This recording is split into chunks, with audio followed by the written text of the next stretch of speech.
A young man with blonde hair and blue eyes stood before the abyss, and behind him was a man with a sword. The young man's hands were tied, and he realized that his death was imminent. It seemed that the career of an S-rank adventurer was coming to an end. A little earlier, this white-haired youth stood before a huge monster. His entire squad was killed. The monster had huge fangs and spikes. Behind the young man lay the bodies of his dead comrades, and now he stood and looked straight into the face of his death. This monster killed everyone present, so it is safe to say that he is very strong. The young man holds his side with his hand.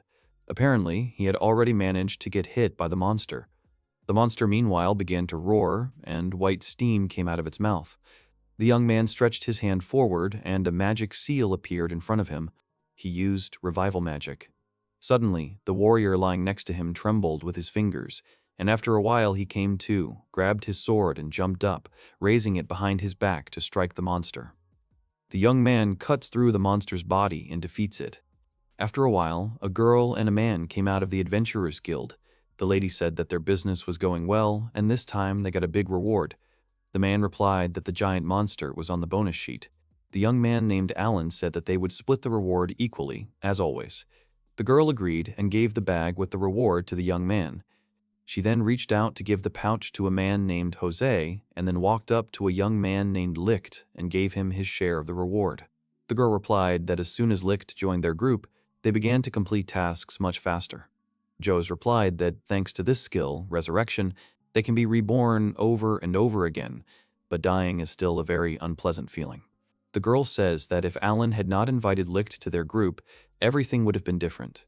The girl asked if the boy really invited Lichte knowing his abilities.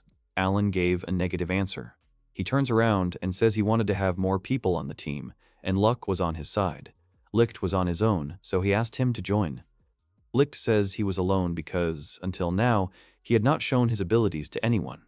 The girl asks Lichte why he didn't show this ability, because it is so amazing. Even the kingdom needs his skills. The boy replied that he did not want to demonstrate his abilities because he was afraid.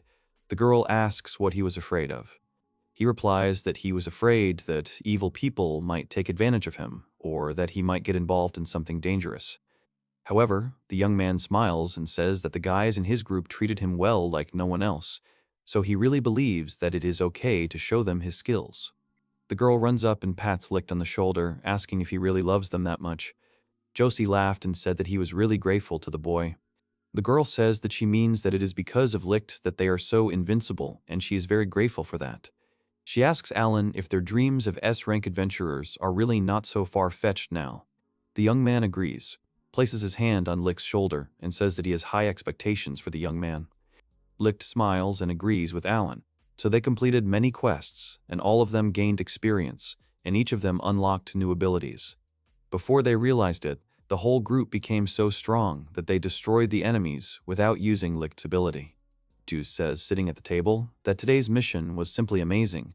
The girl laughs and says that the enemies were super weak. Juice replies that it is understandable, because, after all, they are S-rank adventurers. Alan gives the boys their next task. The guild wants them to explore a small temple. It's a very simple task, and the reward is quite good. The girl is surprised by the easy reward and is going to do everything possible, but Lichte looked at this piece of paper questioningly. After some time, the group arrived at the temple. The young man thought that he was somehow lifeless and very narrow. Suddenly, Alan turns around and tells everyone that it's time to go back.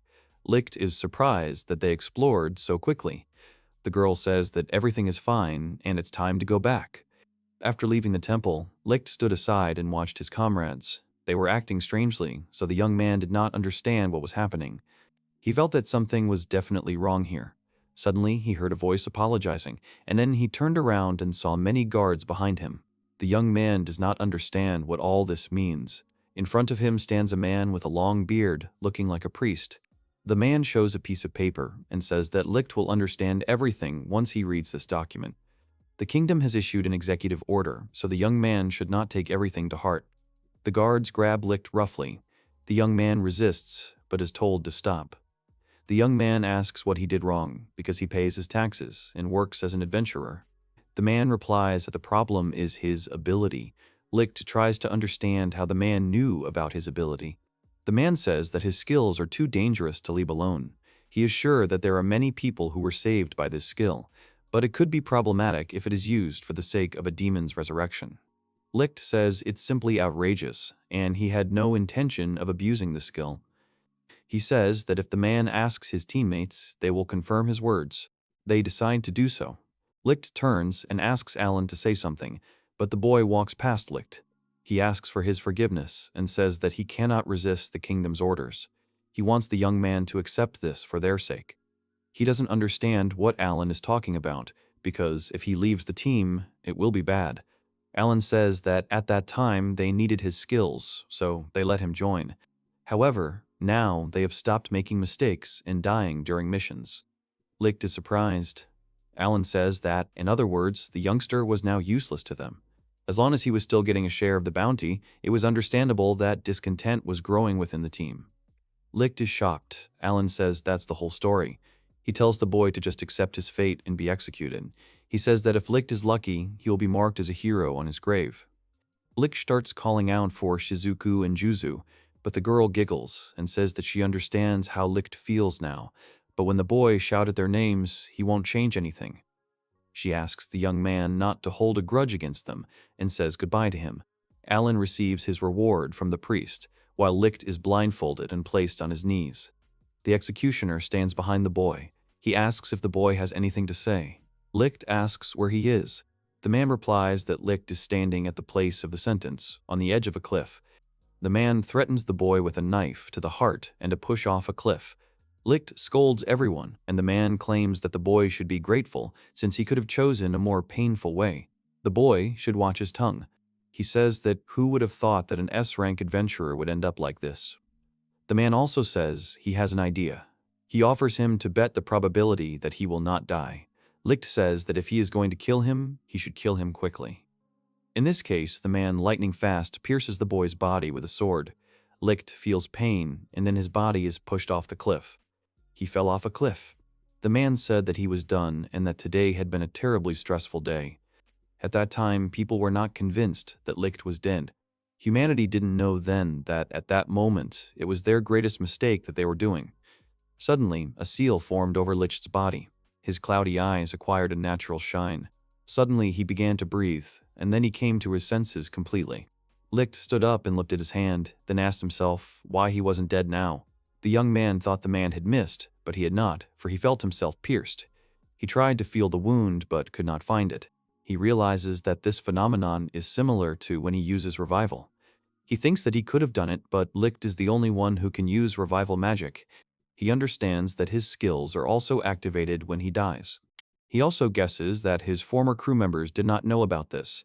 It is likely that one of them hinted to the kingdom about his abilities, although Lichte trusted them completely. Lichte stands up and says that he better get out of here before it gets dark. He thinks that he can't go back to the Risugo kingdom anymore, so he has to find a place to hide.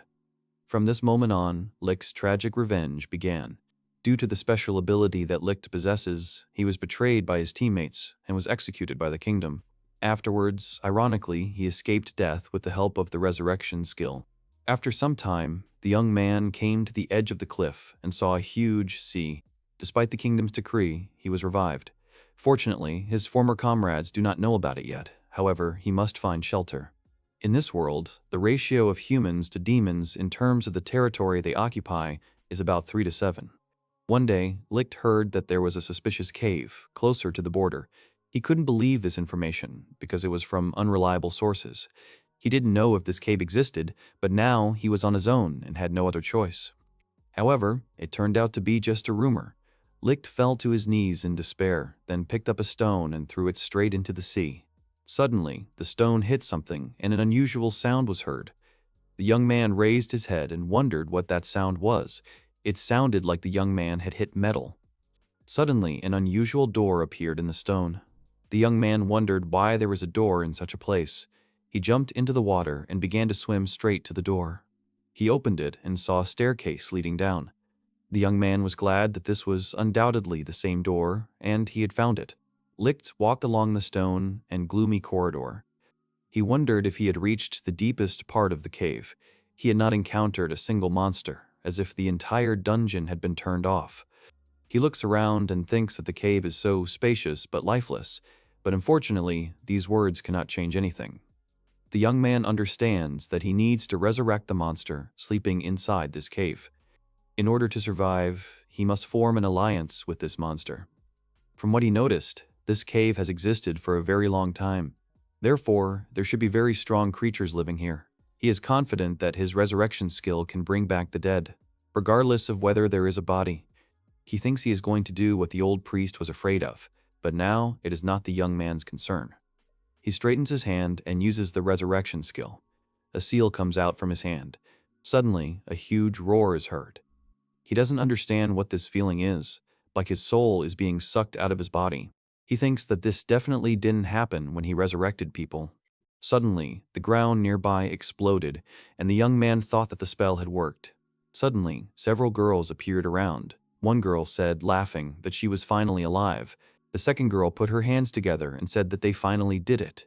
Another girl was feeling her restored body. One little girl was hugging a girl and shouting that she was so happy to see her. Suddenly, one of the girls noticed Lichte. She turned to her master and asked if it was possible that this gentleman had brought them back to life. The girl looks at Lichte and then gives orders to the other girls, telling them to return to their guard posts and make sure no one gets through. She and Lichte are then left alone. The girl asks if it is true that she was resurrected by the boy. Lichte gives a positive answer. The girl asks how he did it, since they had been dead for about 100 years. Even necromancers cannot resurrect without a remaining corpse. The young man is surprised by the number 100 years. Suddenly, he senses the girl's ominous aura and says that he himself is not sure about the details, because it is unexpected for him too. They look at each other. Suddenly, the girl starts laughing and says that Lichte is a very interesting guy. She says that means the boy can actually raise the dead. She asks if he wants to join them. The boy asks if it is really possible. The girl gives a positive answer, and also says that besides this, it seems that he is in big trouble. He says he doesn't know what his circumstances are there, but she wants to lend the boy a helping hand, because he resurrected them. Lichte thanks her and says if she doesn't mind, he thus becomes part of the Demon Lord's army. Things turned out a little differently than he imagined, but he has nowhere else to go, so he will be grateful for this offer. Lichte asks the girl's name. She says that her name is Arya, and the young man can bow to her as the legendary Demon Lord herself. The young man introduces himself and says that his name is Lichte. Then he asks about the other 4 girls. Arya replies that they are her faithful servants. They are also very grateful to the young man for resurrecting her. The young man thinks that he hasn't had a chance to talk to the other girls yet, but apparently they are Arya's subordinates. Since Arya trusts them completely, they must be powerful and capable servants. Meanwhile, the girl says that their main task is to restore dystopia. Even though 100 years have passed, it seems that the layout has not changed at all. The young man asks about dystopia. The girl says that, in fact, this dungeon they're in has another name, the Hero Killer. It's a good thing it was built so strong that the girls can still use it. The young man asks how he can help them, and then tells the girl to know in advance that his fighting skills are mediocre. Arya asks the young man not to be stupid and pats him on the back. She asks why she should change her plans and send the young man to the battlefield. She says that she values his abilities very much. Besides, she has a person who would be perfect for the young man. She will not assign him strictly to a certain area of the dungeon. The young man says that he is sure that this cave is huge, and these 4 are responsible for guarding all the territories. The fact that all this is guarded by only 4 servants means that they are short of manpower. The young man asks if Arya has noticed anything unusual about these 4. The girl says that she didn't notice, although before they died they all looked exhausted, and she also says that there wasn't even enough time to sleep. Lichte realizes that it seems that the protected area is so vast that they don't even have time to sleep. To think that dystopia, also known as the Hero Killer, was a kind of hard labor. Lichte says he thinks they need to look at this situation from a different perspective. The girl asks if he really thinks so. In that case, she orders him to discuss it with the girls. She waves her hand at him and says that she leaves this situation to Lichte. After some time, Lichte comes to the area closest to the deepest part of the dungeon. The young man apologizes for the intrusion. In the Hall of Melancholy, the girl Ferris forgave the young man and went about her business. Lichte noticed her busyness, and she replied that everything was fine. Ferris added that the feeling of completion was priceless. Then she asked why the young man had come. Lichte looks at the girl and wonders if she is human. Since her territory is in the very depths, it means that she has impressive strength. The boy says that he heard that they were all working hard to protect dystopia, so he wants to find a way to reduce the girl's workload. He says that he already got permission from Arya. The girl bows at Lichte's feet and shouts that he is their savior, so she is ready to cooperate. Lichte asks Faris how many zones are under her responsibility. The girl replies that there are about 5 zones. Lichte is shocked. The young man thinks that under normal conditions, each zone contains a very strong monster. Faris and the others are high-level demons rather than monsters. Not to mention, they don't look like regular servants at all. Lichte wonders why Faris is in charge of 5 separate zones at once. The girl says that it is really hard when enemies attack. Since the zones she guards are closest to the Overlord, the pressure is tens of times higher. Lichte understands that dystopia is seriously short of hands. Faris says that Iris and Tise are guarding their territory together, so the girl has even more work to do. They can't do anything here, she thinks. Lichte thinks this is not a problem that can be solved in a day. He says that filling the empty areas with traps is the only option. The question is whether Arya will approve. The girl says that the Overlord is in a good mood now, so there will be no problems. The girl comes up and says that, moreover, since Lichte is the one who resurrected them, she is sure that Arya will listen to him. The girl clenches her fists and says it's time for a revolution. Lichte thinks he can sense the girl's enthusiasm for believing the young man will bring change. After some time, the young man came to the virgin forest where Tise and Iris were resting. Iris tells her sister that they have a visitor. Tise stands up and apologizes to Lichte for not having prepared anything for him. The young man says that everything is fine and they should not worry. Tise says Lichte's name. The young man asks how she found out about it. The girl replies that she heard their conversation with the demon lord. She did not want to eavesdrop on them, but it happened that way. Iris says she's betting he came to help them assess the current situation. T says she's terribly sorry the boy has to do all this. Lichte replies that he came to find a way to lessen the burden on them all. The girls become serious. Iris asks her sister what they should do. Tise says she thinks they should listen to the boy. Lichte says that if he understood correctly, the girl is responsible for this area. They answer that this is exactly so. He asks why they don't split the work, then the other one can take on the next zone. Iris rushes to hug Tise and says that she refuses. Tise laughs and says that this is why it happens. She says that, besides, their abilities are revealed better when they are together with Iris. Therefore, it is not worth separating them into zones. Tise asks Lichte to resurrect their doll servants created by the Overlord, since they did all the dirty work. She wonders if it is difficult to do. The youth explains that he cannot resurrect soulless beings. Tise apologizes for the request. Iris suggests that the Lord create new servants, but Tise doubts that she will agree due to the lengthy process. The young man stands up and says that he will think about it anyway. Tise asks the young man not to overwork himself and to take care of his health. Iris says that she will keep her fingers crossed for the young man. After some time, he enters the area of another servant girl. The girl says that this is a bat cave and asks if the boy has any problems. The girl's name is Rose. Lichte understands that she is a vampire and therefore should sleep while the sun is shining, but she is definitely not sleeping. Lichte notices that Rose is constantly busy due to her zone's location near the entrance. He acknowledges the seriousness of dystopia's labor shortage problem and promises to address it. Rose thanks him for his efforts. Rose says that the others have it hard, and in comparison, she feels that she has it easy. Lichte asks how many zones Rose controls. The girl says that there are 7 zones in total. Lichte thinks that Rose is undoubtedly dealing with the heaviest load. He says it's absurd, and they need to do something about it urgently. The girl says she's a vampire, so there's no need to worry about her. After all, her stamina is much higher than the others. Then she smiles sweetly and says that it will be difficult if the workload becomes much higher than it is now.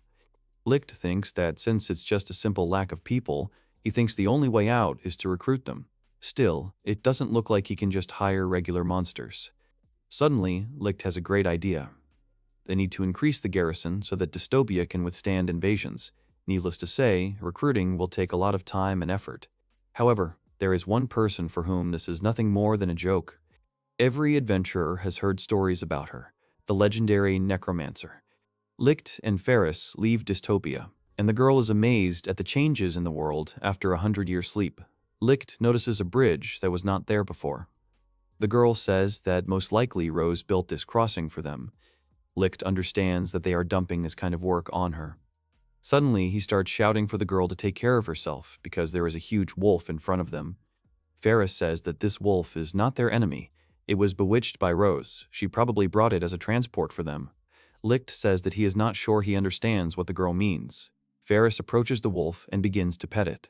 She then tells Lichte to climb onto the wolf. Lichte climbs onto the wolf and is happy with his success. Ferris then sits in the back and asks Lichte if he knows where they are going, and the boy says it would be a big problem if he didn't know. This is the place where the legendary necromancer is buried, the hero's grave. It is used for worship, and apparently there are guards there, but they are few. Ferris says that if the operation is successful, they will have more free time. The girl knew that the Lord would give them permission. Lichte said that he did not think that Arya would approve of it. He thought he would have to persuade Arya to hand over one of her charges to him, but for some reason the fact that the girl agreed so easily upset him a little. Ferris asks even if they resurrect this necromancer, the dystopian lord will allow him to stay. Lichte says it will be fine. He honestly doesn't know why, but Arya seems to trust him. Lichte also says that they will most likely have to fight the grave guards, so he asks Ferris to be prepared. Suddenly, Ferris asks the boy to wait. She says that if she remembers correctly, Lichte's ability is to resurrect the dead. The girl asks if this means that he can resurrect her as many times as he wants. The young man agrees and says that it is not a problem. The girl thinks about it. Meanwhile, two men were talking at the cemetery. One asked if the other had heard that a group of two people were heading straight for the grave. The second man says he didn't expect anyone to come here just when they were on night watch. The man says he dares to assume that these are marauders who have come to steal all the goods. He does not understand how the earth bears such people. The other man says that it is unforgivable to get rich in this way, but to lay hands on the hero's property is even more unforgivable. Now they will catch them and punish their sins. After some time, the young man and the girl have already reached the place and began to pet the wolf. Ferris tells the wolf to sit here and wait for them. They head to the cemetery to the hero's grave.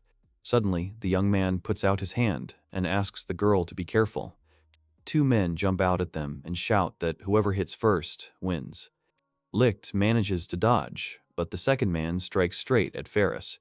The girl looks at her wound and laughs, then falls. Lichte runs up to her and grabs her hand. Then the girl's eyes light up and she falls unconscious. At this point, the man who hit the girl winced in pain. Then he fell and showed no signs of life. The same wound that Ferris had had appeared on his body. The second man asks Lichte what he did to his partner. Lichte says that he understands. This must be what Arya told the boy. He uses resurrection magic and the girl comes back to life. She is happy and thanks Lichte, who says he would have preferred to hear about the girl's ability sooner because it really scared him. Then the girl gets up and approaches the second man. He shouts at her to get away from him. Ferris snatches the dagger from the man's sheath and, laughing, places it at his neck. Then she cuts her flesh and falls unconscious. At the same time, the man's neck also gets a wound, and he dies. Lichte looks at all this with sadness and uses resurrection on the girl. She gets up and, as if nothing had happened, is happy that she is alive. She sees the young man's reaction and asks if something is wrong.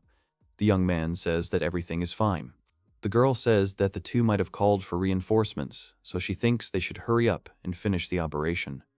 Lichte and Ferris were walking to the cemetery to find the hero's grave.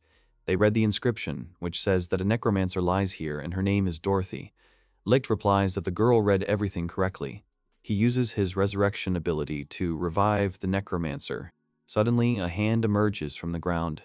Ferris and Lichte silently look at this hand, and suddenly a voice is heard from underground, asking if the girl and the boy want to help her.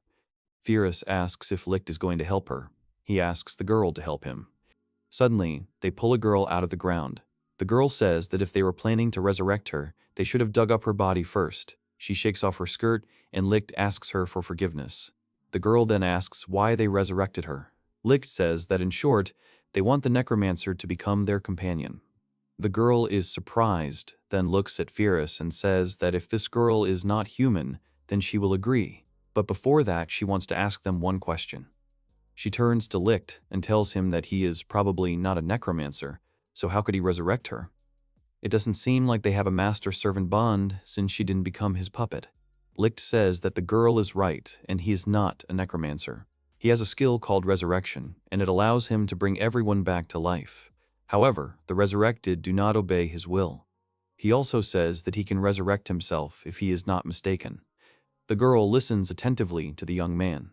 She says that she thought that his abilities were similar to Dorothy's, but she has never heard of such a skill or anyone who could use it.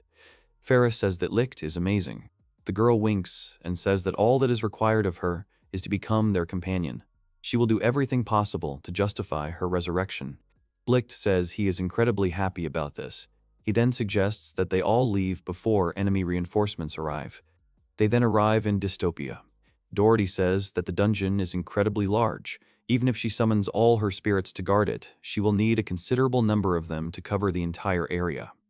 Lichte says that it means it's not that simple. The girl smiles that it's not that simple, and who told him that? The girl says that calling on spirits is her strong point. The girl waves her staff and smiles. Ferris smiles and assures that the spirits will soon guard the necessary areas. She is proud of her ability to control hundreds of spirits at once. Lichte thinks that the title of necromancer was given to her for a reason. The girl asks in the meantime if she can occupy one of the zones. Lichte muses that while the spirits are less protective than Rose and the others, it will allow them to focus on their areas. Ferris is surprised to be working for a demon lord after all these years. Dorothy then turns to Lichte and asks if he is human, and then asks why he is helping the demon lord.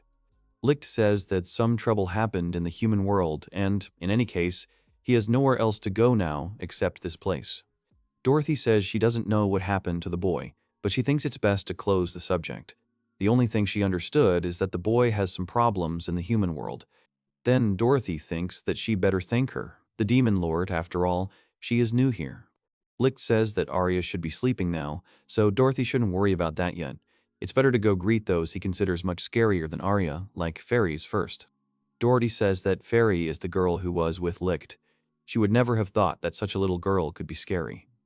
Lichte threatens to stab himself if Dorothy tries to attack. Dorothy admits that this is scary, but trusts fairies and the others as allies. Dorothy doubts that Lichte can save her in such a case. Lichte tells the girl to be sure that if that happens, he will resurrect her. The girl says that if possible, she would like him to save her before the girl dies. At this time, in the room where Alan was sitting, a girl came in and asked if the young man had found a replacement for Lichte. He replied that he hadn't found one yet. First of all, it's not that easy to find a healer of their level. The girl says that there should be at least a few. Besides, he just needs to heal their wounds. They don't need resurrection. The young man says that's what he's trying to get across to everyone. Each of the candidates is too weak. No matter how good their support is in the rear, they will definitely die in the front. The girl says, is the boy talking about protecting their healer?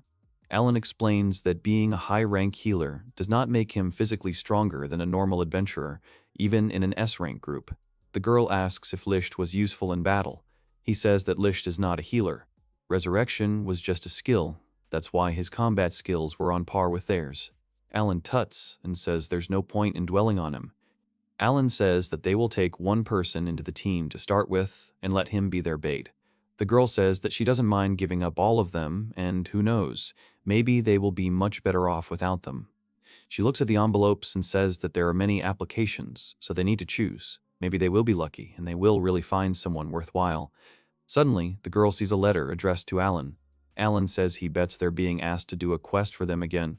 The girl asks him to take a look. He sees a quest to explore a dungeon. It states that a surge of enormous magical power was recorded from the dungeon. The girl says that this means that the monsters in this dungeon have awakened. It sounds very complicated. Alan says that at first glance, the dungeon is on the border of the human and demon worlds. If they take the quest, then this place is not far. The girl asks if this dungeon wasn't the one that everyone was talking about not long ago. Rumors were circulating that the demon lord himself lived there. Alan says the reward will be 500,000 gold. They smile, and the girl says they have no choice but to take him on. A couple of days after Dorothy joined the group, Lichte and Dorothy were unpacking in one of the rooms. The young man thought that, surprisingly, nothing had happened during this time. Dorothy turns to Lichte and says that it looks like people have found out about dystopia. The young man is surprised and asks how the girl found out about this. Dorothy replied that she left one spirit to patrol the area near Dystopia and eavesdropped on the people nearby. Dorothy explains to Lichte that she did not attack the spirits to avoid problems after their deaths. She also suspects that humans will soon attack them, knowing the location of Dystopia. Lichte says they'll figure it out when the time comes. In any case, he thanks the girl for the information. He also says that fairies, Rose, and the others are grateful to Dorothy for the spirits. The girl says that she is glad that she was able to help the girls. She says that in the past she was unable to find a worthy use for necromancy, so working here makes her happy. But still, when the battle begins, she wonders what Lichte thinks her role will be. Should the girl fight next to her? Lichte replies that it will be fine. Rose and the others will deal with them before they reach them, so he thinks the girl won't have to do anything. Arya enters the room and says that she was looking for them. Dorothy is excited to see her, and is happy to see her, to which Arya replies that she is counting on her continued service. Dorothy is embarrassed. Lichte interrupts them and addresses Arya, saying that it seems like the humans will attack them soon. The girl cracks her fingers and says that since they want it so much, she will take care of them right now. Arya confirms that Rose and Iris will not leave anyone in trouble, but clarifies that Iris's power only manifests itself near Tisei. Rose, in turn, is equal in strength to Oni, so she can destroy any person who stands in her way. Dorothy shuddered involuntarily. She asked Lichte if he thought the girl would ask Rose to let some of them in. Lichte said she probably would, but why would the girl want to do that? Dorothy says that she, more than anyone, understands what it's like to die at the hands of a vampire, so she sympathizes with them. Arya then says that she'll go back to work. The girl waves her hand and says that she doesn't really care how many enemies she has left. Lichte asks if she's leaving already. Arya replies that she's very busy today. Lichte thinks that Arya is not as scary as Fairy, but he still does not understand what the girl is thinking. Dorothy says that she is amazed that the boys spoke to her so easily. Lichte asks what the girl is talking about. Dorothy couldn't help but look up and say that Arya is definitely a demon lord. After some time, Alan and his group were riding in a wagon. The young man asked Alan if he was sure they were going in the right direction. Alan said that he got the information from the guild, so the road is correct. The girl asks, saying that they are traveling for a long time if their horses are slow. The man asks if Alan has any more information about this dungeon because all he knows is that a huge magical power was detected in the dungeon, but that is not enough to come up with a battle plan. Alan tells Joes to calm down. He asks if the man really thinks they need to take action against the enemy beforehand. It's too late. The girl says that the boy is right. Besides, she hates using her head for such things. She also asks her not to blame her if something happens. Joe suggests discussing the distribution of the 500,000 gold reward. He believes it is unfair to divide it equally since the healer puts in less effort. The girl supports his opinion. After a while, they find the entrance to the dungeon. Shizuku asks where the stairs lead. Joes asks Alan if he took the escape item. The place radiates danger, and Lichte is no longer with them. Alan says he took the item and will use it as a last resort, so everyone else should be on guard. They tell the healer not to go too far, and then head out.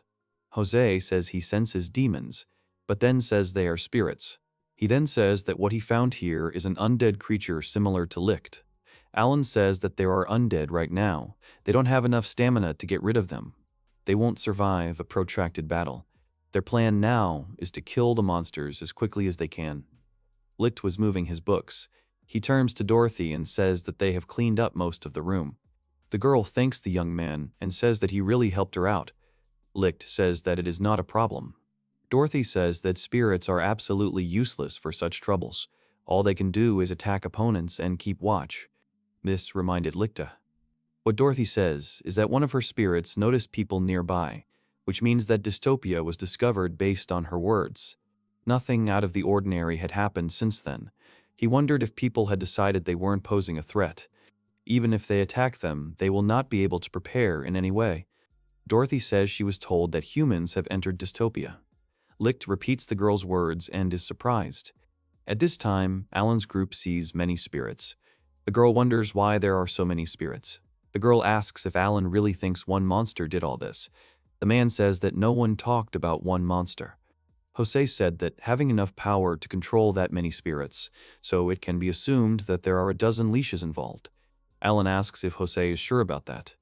The young man says that if there were 10 of them, they would kill each other on the spot. He has no idea what happened here, but he doesn't care. He orders Shizuku and Juzu not to act alone, but to stick together no matter what. Then suddenly Rose comes up behind them and greets them. She says that she is sorry that she was given the order to split up their group, so she brought them here. Alan asks who she is. He thinks that Juzu and Shizuku disappeared, meaning that she only moved him here. The girl asks permission to introduce herself, then says her name is Rose. Alan thinks that if this is his opponent, then she must be strong enough to refuse the chance of a surprise attack. He asks the girl about the dungeon. He says that Jose was wrong in his guess. Rose asks if she owns the dungeon. The girl says that she is his rival. Alan swings his sword and tells the girl that she did not have to say those words. He strikes, but suddenly his sword is not in his hand. The girl picks up the blade and says that it is very excellent. It saddens her to see how carelessly people use it. Alan asks how the girl was able to snatch his sword so deftly. Rose says that the boy's swing was too slow, so she borrowed it for a while. The girl returns the sword to the boy. The boy asks who controls the spirits. He says he can tell for sure that it was not Rose who summoned them. He orders the girl to tell him where this person is now. The girl says that she doesn't actually know the exact location, but she thinks the girl is with Lichte. Alan asks why that name is coming out of her mouth and if the girl knows it. He then says that it is impossible. The girl says that those are her words. She then asks how the young man knew about Lichte. Alan wonders why the girl mentioned Lichte. He should be dead. He wonders if the boy is still breathing. Alan ignores the girl's comment and creates bats on his hand. The girl laughs and admits that she is beginning to understand Lichte's feelings. The young man understands that he must somehow get rid of them. Alan suddenly realizes that he can't move. The girl says that with such a build, she doesn't think she'll be able to get much blood from the boy. Suddenly, she wonders if she asks Lichte to resurrect the boy, then doesn't that mean she will have a perfect and endless system? She smiles and says that this theory definitely needs to be tested. The young man is surrounded by many bats. At this time, Shizuku was in some forest. She didn't understand where she was because she had just entered the dungeon. The girl thinks she saw bats for a moment, and then Alan and Joss suddenly disappeared. Suddenly, she hears someone's voices.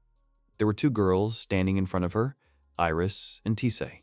Shizuku sees beautiful girls. Iris suggests her sister to get rid of the girl. Chisa says that it is an order from the Lord, so they should try hard. Shizuku takes out her blade and tells the elves to run away now and she will forget about them. Iris says that this person is talking. She apparently doesn't know her place. Tise says that she is a person, so there is nothing to be done. Iris uses her fairy control ability, and several small fairies appear around her. They started to attack the girl, but Shizuku used her blade whirlwind ability and cuts down the small fairies. The girl continues to attack the fairies. But suddenly, one fairy touches the girl's body and begins to penetrate inside. Suddenly, Shizuku realizes that she cannot move, and her sword falls out of her hands. Iris is happy and tells her sister that the task is completed, so Tise should praise him. Suddenly, Chise uses the same fairy control ability as Iris, but her fairies are already adults.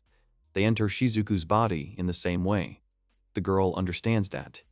Iris asks what to do with the prisoner, but Tise suggests handing her over to Rose since no specific instructions were given. The girl looked at them in horror.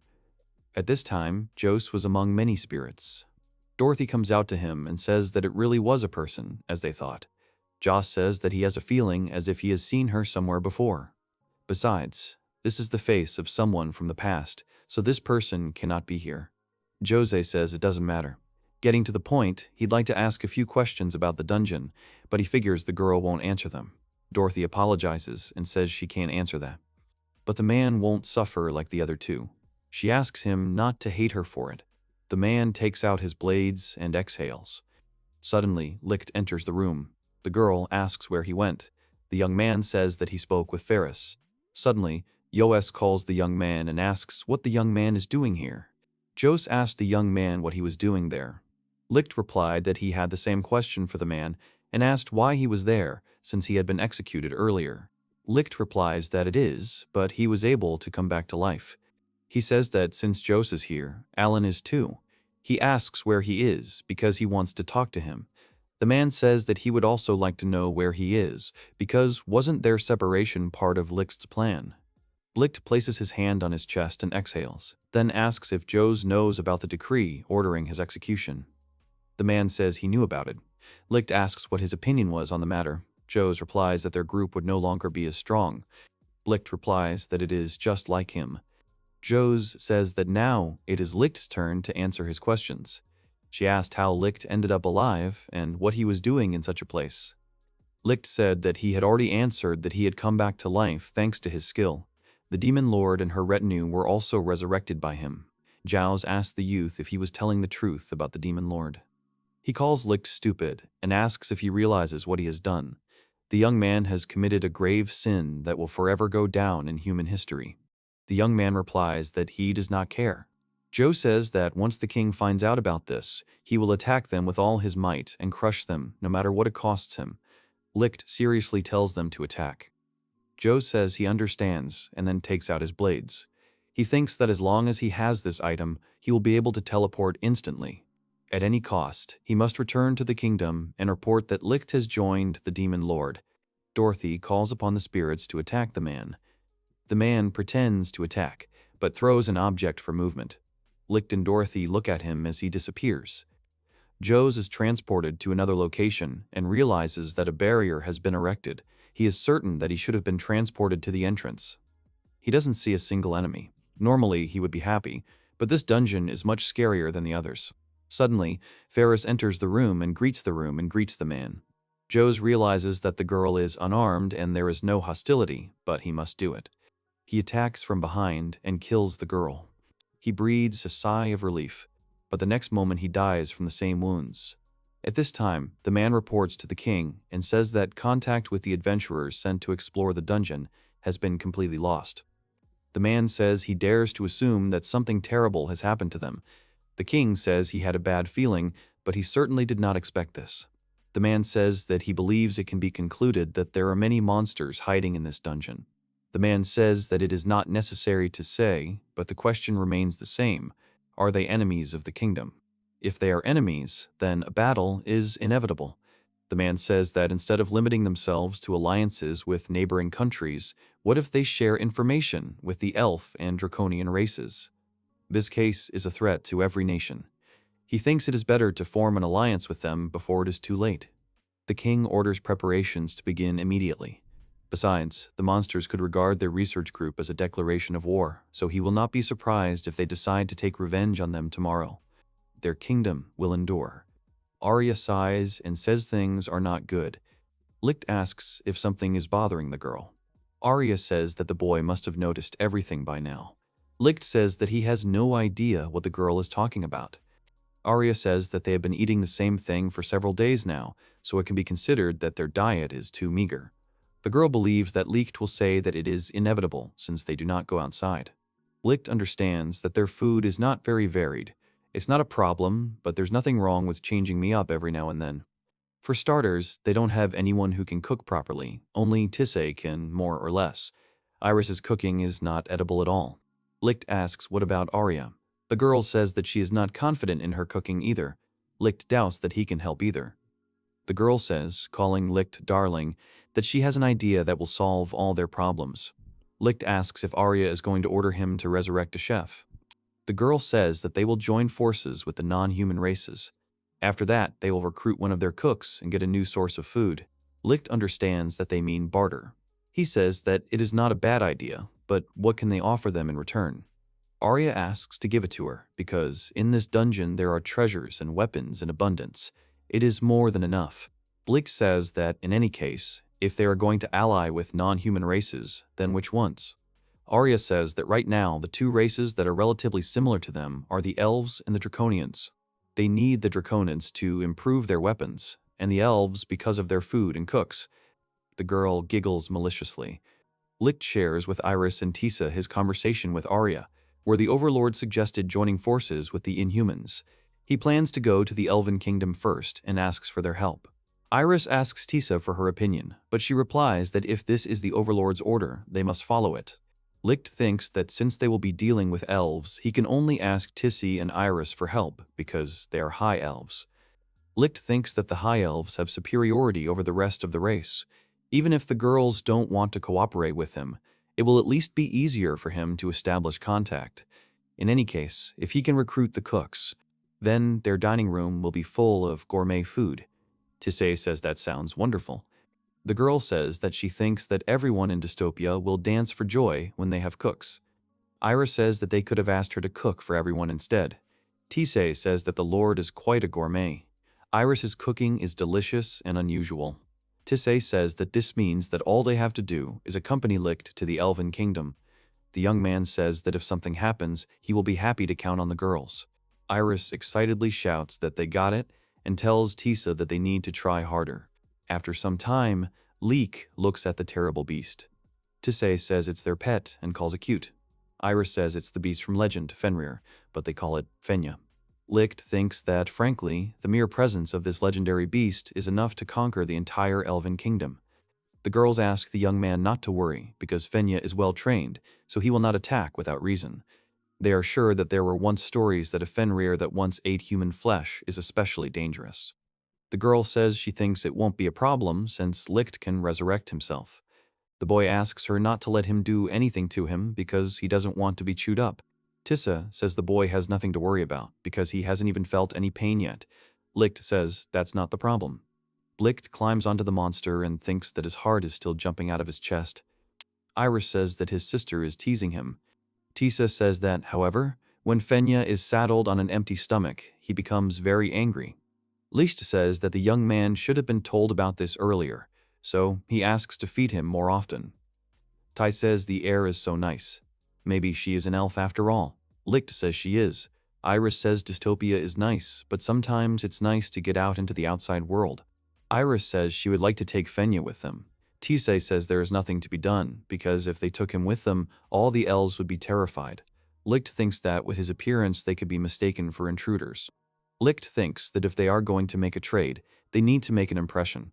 Suddenly, Tissi hears a noise and asks Lichte if he heard it. Lichte says he can't hear anything. Suddenly, Iris says someone is calling for help and Iris hears it too. She says the enemy is a giant spider. Lichte says that if someone calls for help, they can assume that they are under attack. No one comes to mind except elves, because who else could be attacked in the middle of the forest? Tisei says that it is as Lichte said, but he thinks they accidentally stumbled upon a giant spider. Once they spot the prey, escape becomes impossible. Iris says it will be too late if they don't hurry. Tisei says they need to go this way, and then runs in that direction. Lichte notices that the girl is very fast. Lichte shouts and asks if the three of them can really handle it. The girl smiles and says that they can handle it, whether it's a giant spider or a furious beast. In an immobilized state, they cannot resist. Lichte says he leaves everything to them.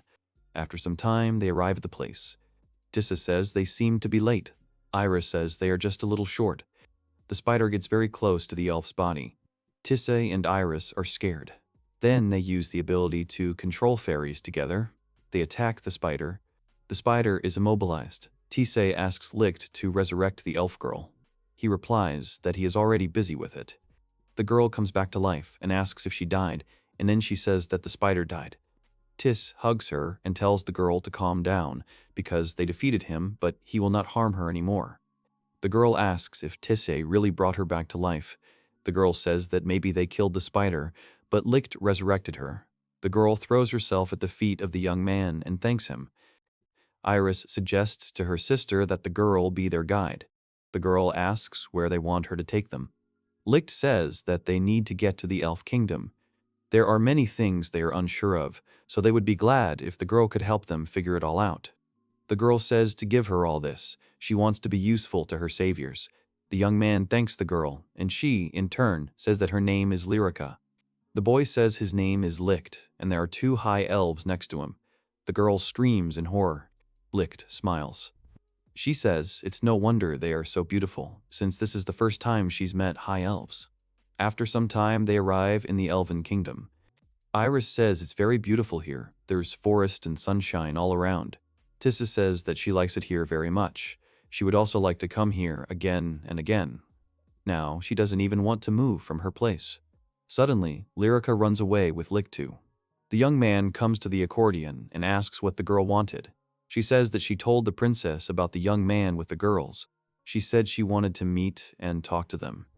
Lichte is surprised, because he didn't think that everything would be so easy. The lyrics say that the princess is waiting for them in that tree.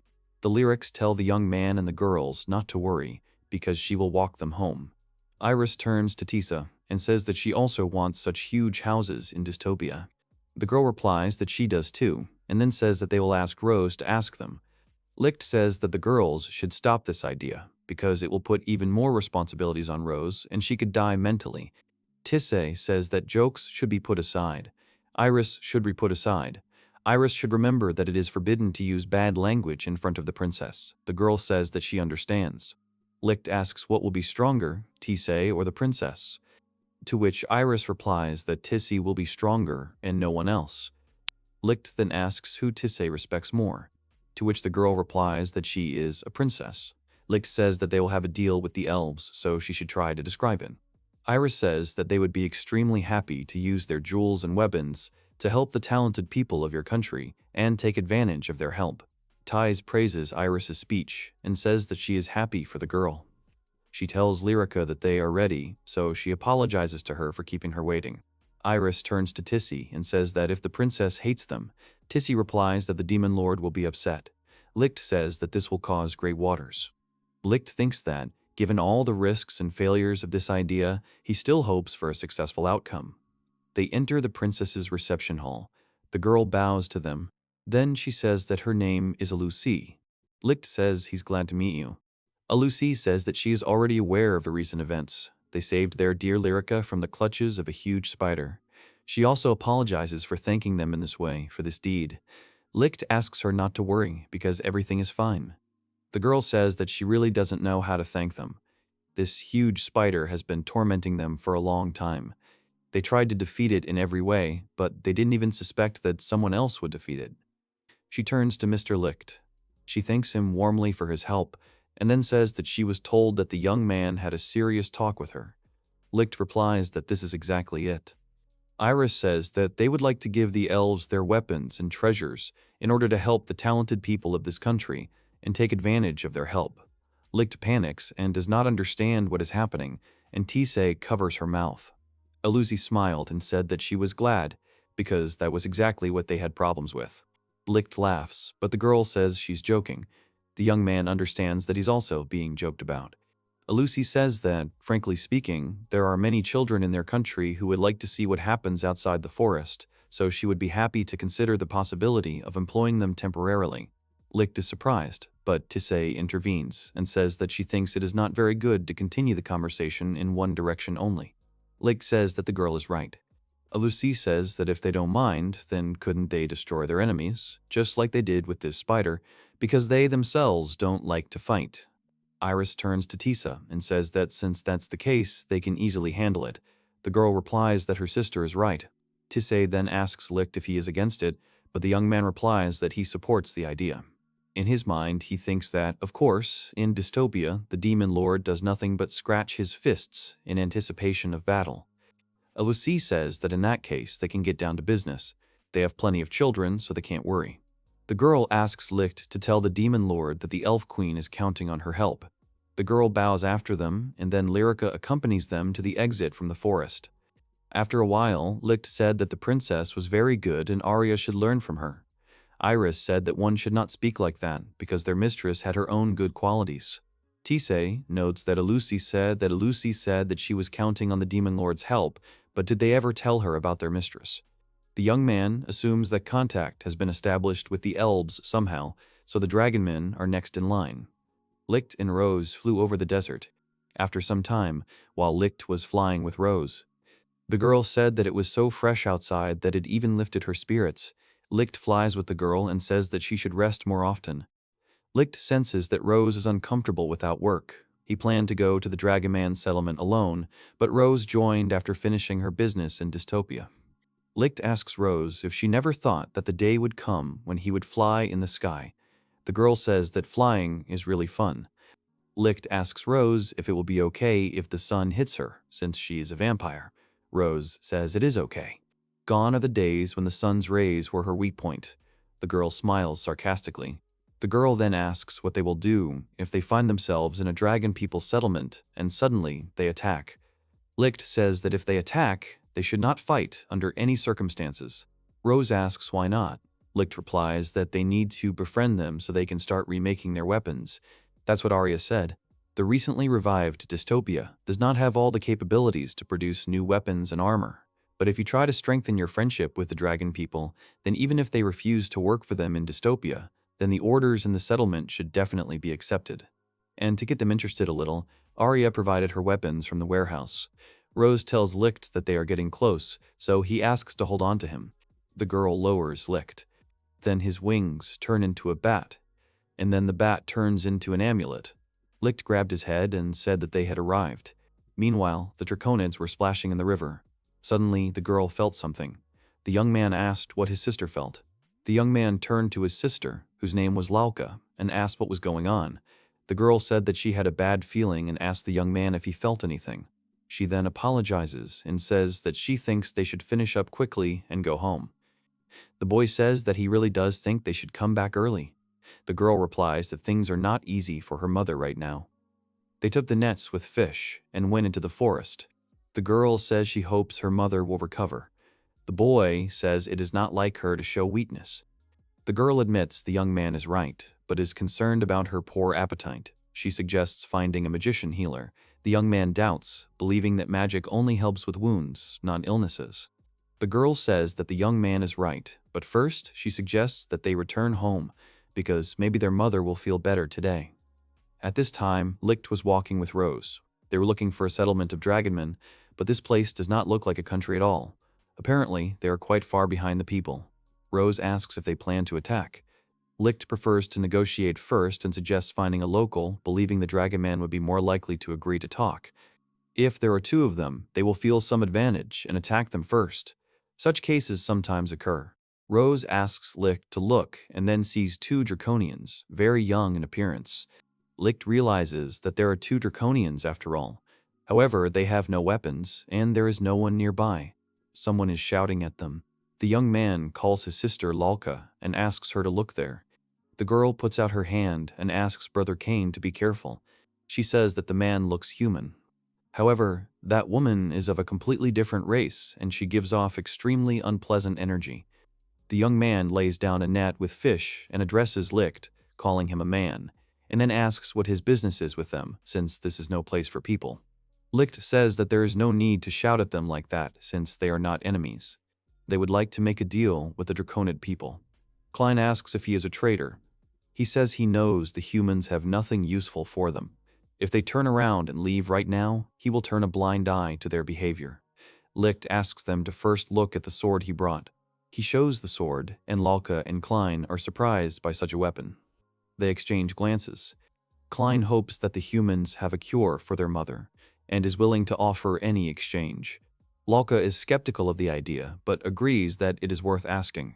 Lichte asks if Rose has such a medicine, but the girl says that she has nothing but garlic. Klein asks where she got garlic from, since she is a vampire. Lichte asks what kind of medicine is needed and asks for details. Klein explains that their mother is seriously ill and they are willing to do whatever it takes to get the medicine they need. Lichte says that, in that case, he thinks he can cure it without medicine. Klein asks how and in what way. Lichte says with his skill. Lichte says that if he takes him to his mother, he thinks he can help her. Klein tuts and says that if the boy has such an ability, he must prove it. Only then can the boy trust Lichte. Lichte talks about proof. He looks about proof. He looks at the dead fish in the basket and asks if that will do. He uses his ability and a seal appears in front of his hand. Suddenly, the fish in the basket came back to life and started flopping around. Klein and Lauka were surprised by this. They realized that Lichte is their savior. After some time, they return to the ladder. The Draconians are surprised by the humans' appearance and doubt their abilities. Lauka claims that Lichte is capable of helping their mother, citing his past accomplishments. They ask if the girl is sure of her words. Lauka answers positively. The Dragon Man says he understands, and then asks Lichte if he can heal her. Lichte says that first they should let them examine her condition. They approach the bed and examine the woman lying there. Rose whispers how Lichte will heal her. She asks if she can be healed if he resurrects her. Lichte answers positively. Lichte whispers that she can be healed by resurrection, but in order to be resurrected, she must first die. He says that all the Draconians are looking at them from all sides, so he doesn't think she can do it. Lichte thinks that if he does something suspicious, they will attack him without hesitation. If they use resurrection as a cure, then maybe he can gain their trust. Rose whispers to Lichte to leave this matter to her. The girl approaches the woman's neck, then bares her fangs and bites into her body. Suddenly, the dragonid calls Lichte and asks what this girl is doing. The young man says that she is simply checking her pulse. Based on this, he will decide what healing magic to use. They must definitely check her pulse. The dragonid apologizes for interrupting. Rose says she's finished. The young man approaches the girl and uses his ability to resurrect the dead. The woman opens her eyes and abruptly gets up from the bed. Klein and Lalka are amazed that their mother is finally healed. The woman turns to her children and tells them that the pain in his body has completely disappeared. The woman asks what could have happened. Klein and Lalka rush to their mother. They hug their mother with tears in their eyes, and Lalka says that Lichte was able to heal her. The woman says he doesn't know how he did it, but she feels good. She also asks the boy's name. The young man says his name is Lichte, and the girl next to him is called Rose. They are very happy to meet each other. The woman bows with tears in her eyes and thanks Lichte and Rose. She also says that she has no idea how to thank them. She says that she will try to repay the young man doubly. Dragon men always thank their benefactors. She asks to tell how the young man can thank them. Lichte says that they would like them to improve their weapons and equipment, and they would really need their help. The man asks if the young man is sure that this will be enough for him, because they can do it easily. They forge a gun before breakfast. Kane says that he thinks that this is a little different. He asks Mr. Lichte to show them his weapon. He takes out a sword. All the dragonids are shocked and ask the young man what kind of thing it is. Lichte says that they will prepare materials for them, and in exchange, they could improve the weapon. The man calls Kane and Lalka and says that they have an incredible amount of work to do now. Kane says that they will definitely repay them for their help. The girl confirms her brother's words. A friendly relationship has been established between Lichte and the dragonmen, leading to increased cooperation between the elves and dragonmen. This strengthening of the bond will help them to work together to combat any threats. People don't yet know that Lichte has acquired everything they never even dreamed of. Sometime later, in Dystopia, Dorothy asks if they are really allies with the elves and dragonmen now. Lichte gives a positive answer and says that the dragonmen in particular are very grateful to them. Dorothy says that even she could not have imagined that there would come a time when they would become allies with them. The boy says he's lucky. After all, he just resurrected their mother. Dorothy says their mistress seems to have become very interested in the outside world lately. She also wonders if the girl really wants to capture him. Lichte doubts that Arya would risk it again after the events of a century ago. Dorothy confirms the taboo on such topics, and Lichte recalls Arya's anger when trying to find out the truth. Lichte suggests that the dragonmen's weak military might is preventing them from conquering new territory. Dorothy agrees, adding that the humans' superior numbers make them a serious threat. Lichte says that there was a rumor that the human king had an ace up his sleeve. The girl asks if Lichte is talking about some kind of weapon or a ferocious monster. Lichte says he doesn't know, that's why he's scared. He says they need to warn Arya. Maybe she can come up with a plan. Dorothy says it would be great if she spied on them, but she can't go into the kingdom. Suddenly, Rose runs up to them and calls Lichte and Dorothy. The girl says that they are currently having a meeting with the Demon Lord, so shouldn't they hurry? Lichte asks if it has already started. She says that this time it is very important because the lady had a quarrel with the Eastern Demon Lord. After some time, everyone gathered in the throne room. Lichte asks Arya what happened. Iris asks Tissé why the Demon Lord is silent, but the girl tells Iris to be quiet. Firis tells the Demon Lord that she is worried. Arya lets out a sharp sigh, and everyone goes silent for a moment. Arya says that she always believed that demons should help each other in the fight against their worst enemy, humans. So, she went and asked for help from the Eastern Lord of Demons. She flinched and said that this freak could have simply ignored her request, but no, he thought that she was insulting him, so he unleashed a magical attack on them. Rose says that this is what the attack was like that time. Lichte asks what the girl is talking about. Rose says that there was an explosion at the entrance last night. The young man replies that he did not know this. Rose says that the young man was sleeping at that moment. Arya interrupts them and says that it didn't cause them much damage, but they have no choice but to respond in kind. The demon lord asks his subordinates if they are ready to fight. Lichte asks Arya not to get excited and then says that they don't even really have military power yet. Maybe they should hold off on declaring war for a bit. The girl replies that she has already thrown explosive magic at their territory. She laughs, imagining the fear of the people, and Lichte understands that the situation is getting worse. It is unknown when to expect an attack, and now the war with the demon lord has begun. The young man replies that this is true, and that he heard something about this demon lord when he was still living among humans. No one has ever returned alive after a battle with this demon. I think his name was Garga. Lichte notes the power and danger of the demon, known for its destructive spells.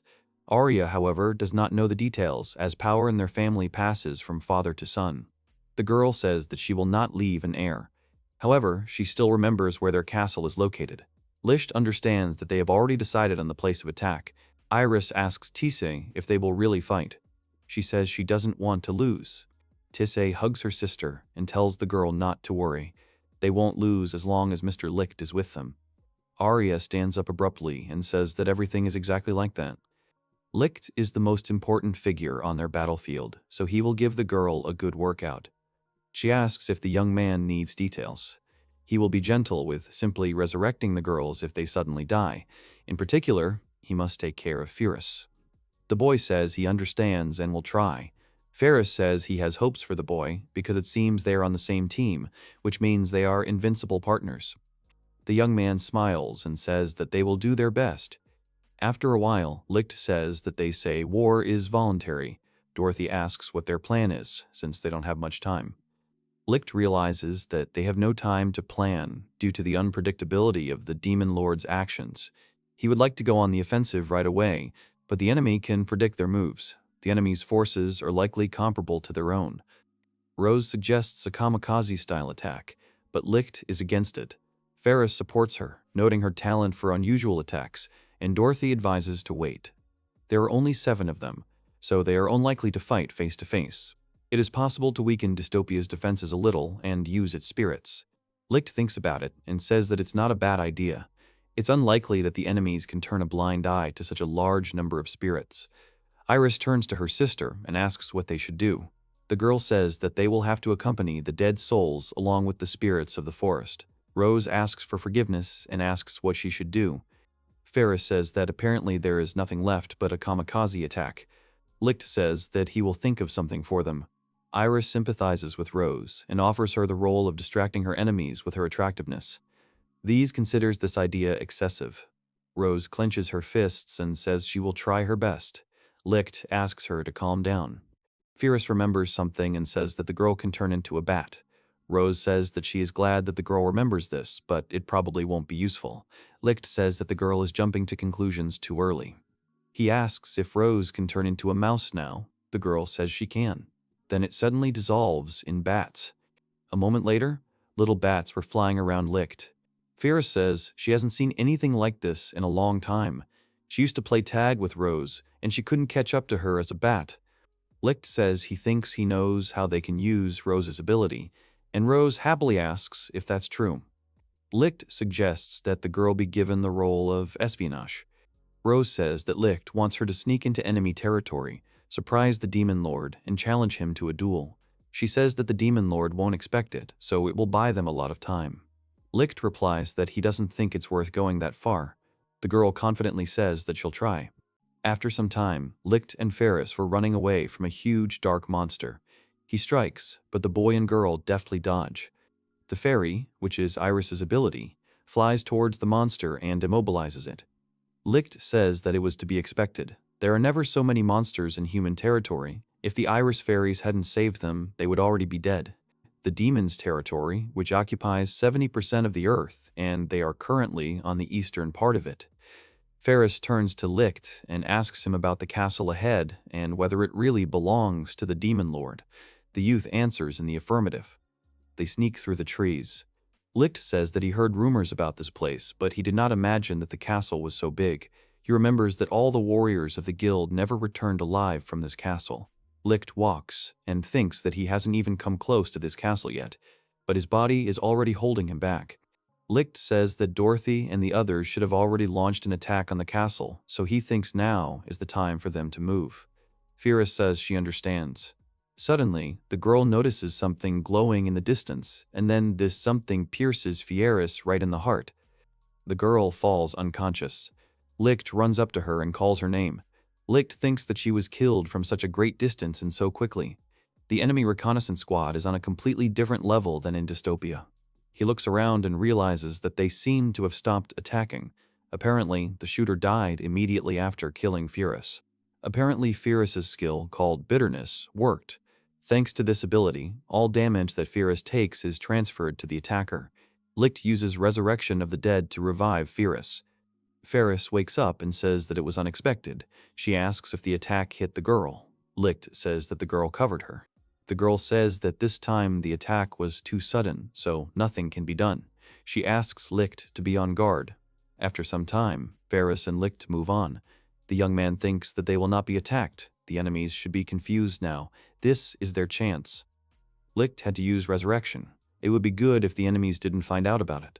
If they understand how bitterness works, then it will be very easy to resist this ability. In any case, the boy would not like to see Fierce dead again. The girl turns to the boy and asks what happened. Lichte says that from now on, Fierce should not leave his side for a single step. The young man thinks that if necessary, he will protect her himself. Ideally, he would like the girl to use her ability on the Eastern Demon Lord. And for this to work, his skill must be hidden until the very end. Fierce says that she, of course, is not against it, because she and Lichte are partners. The girl gets embarrassed and says that she also wants to be there.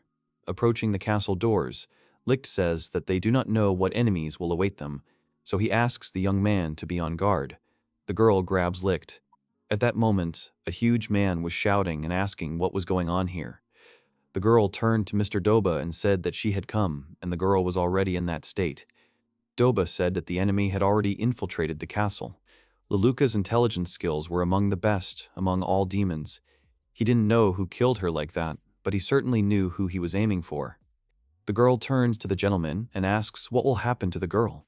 The man says that they need to leave her now and they will sort it out later. The girl asks for forgiveness and says that she feels like she was killed in a strange way. The man says that he thought so too. There are no signs of battle in this room. The enemy may be very strong, but this girl could not have died without fighting back. The girl is Leluka, and she led the demon army. Doba says that it looks like Leluka took damage right after the enemy's attack. The girl asks if it's possible that they have a demon that has the same abilities as her. Doba replies that this is unlikely, because these abilities cannot be one-to-one, but there is something else here. Suddenly, Doba turns around. He realizes that someone has entered the castle. He orders the girl and tells her to inform the others about Leluka's death. The girl says that she understands. Doba also adds that it may not be necessary, but just in case, she should warn His Majesty the Demon Lord Garga. He then tells her that they will meet later once he is done with those scoundrels who have infiltrated the castle. The girl runs away and wishes the man luck. Doba takes out his sword, which is the Sword of Disgust. It is able to accumulate and increase its power when she experiences hatred and is now in its best form. Meanwhile, Lichte and Fierce have already infiltrated the castle. Lichte realizes that the invasion was successful. Dorothy's spirits have already surrounded the perimeter. Then Lichte. They call out from the side. Doba says that the young man and the girl are very brave since they decided to invade the territory of their castle. The young man turns to Fierce and asks her to stand behind him. The man says his name is Doba. He says he sees that there are spirits of invaders everywhere, and will they disappear if he breaks the young man into pieces. Lichte says who knows, and offers him to try. Suddenly, a young man standing next to Doba says how dare Lichte talk to Mr. Doba. Doba orders the young man to be quiet. He then turns to Lichte, calling him a man, and says that he asked for it. The man lunges and attacks Lichte, but the boy manages to block his attack. Doba says that he realized that the boy knows how to handle a sword. He says that Lichte is not like all the other people who dared to come to this castle. However, Lichte is not strong enough to defeat Doba, so only death awaits him, and now he will show Lichte what strength means. Lichte blocked the attack with difficulty. Doba asks what happened and why the boy can't fight back, or is it really more important for him to protect this girl? Fierce asks Lichte for forgiveness and says it won't be a big deal if she dies. Lichte says they'll save Ferris's power for the Demon Lord. Now they just need to deal with these little insects. Doba says that Lichte seems to be underestimating them. One of Doba's assistants breaks past Lichte and goes to attack Ferris. The young man screams that the girl is finished. At that moment, Doba's second assistant, an archer, shoots an arrow straight at Ferris, and the first young man delivers multiple cutting blows with his blade. The girl falls unconscious. The young man smiles and says that Fairy is weak and next time she will know how to invade someone else's territory. The boy runs towards Dobu, but suddenly dies from the same wounds as Ferris. Dobu sees this and says that they received exactly the same damage. He asks Lichte if this girl was able to repel their attack, or if the attacks are repellent if someone wounds her.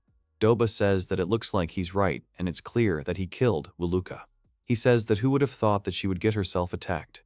He begins to hit Lichte harder. However, suddenly his hands begin to shake, and the sword falls out of his hands. The man does not understand what is happening, and suddenly blood begins to flow from his eyes. The man falls to the floor. Lichte approaches Ferris and uses his resurrection ability. The girl opens her eyes and apologizes. The girl opens her eyes and apologizes to the boy for her death.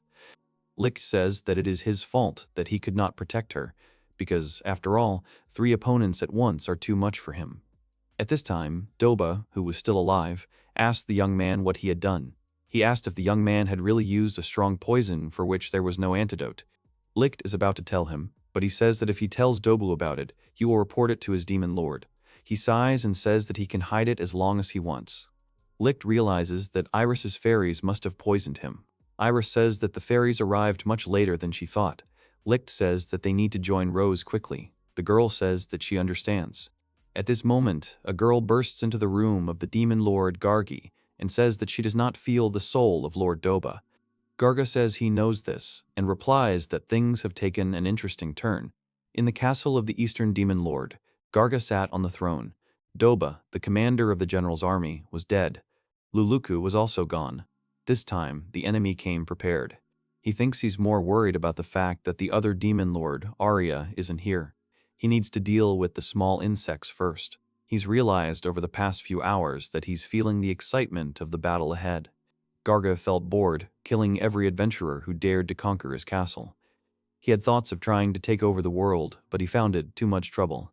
And anyway, beating up the weak was not his style. Day after day, the Demon Lord felt bored and melancholy. Such peacemaking days did not suit his seething blood at all. Garga felt bored, killing adventurers every time. Garga, who had too much free time, was offered an alliance.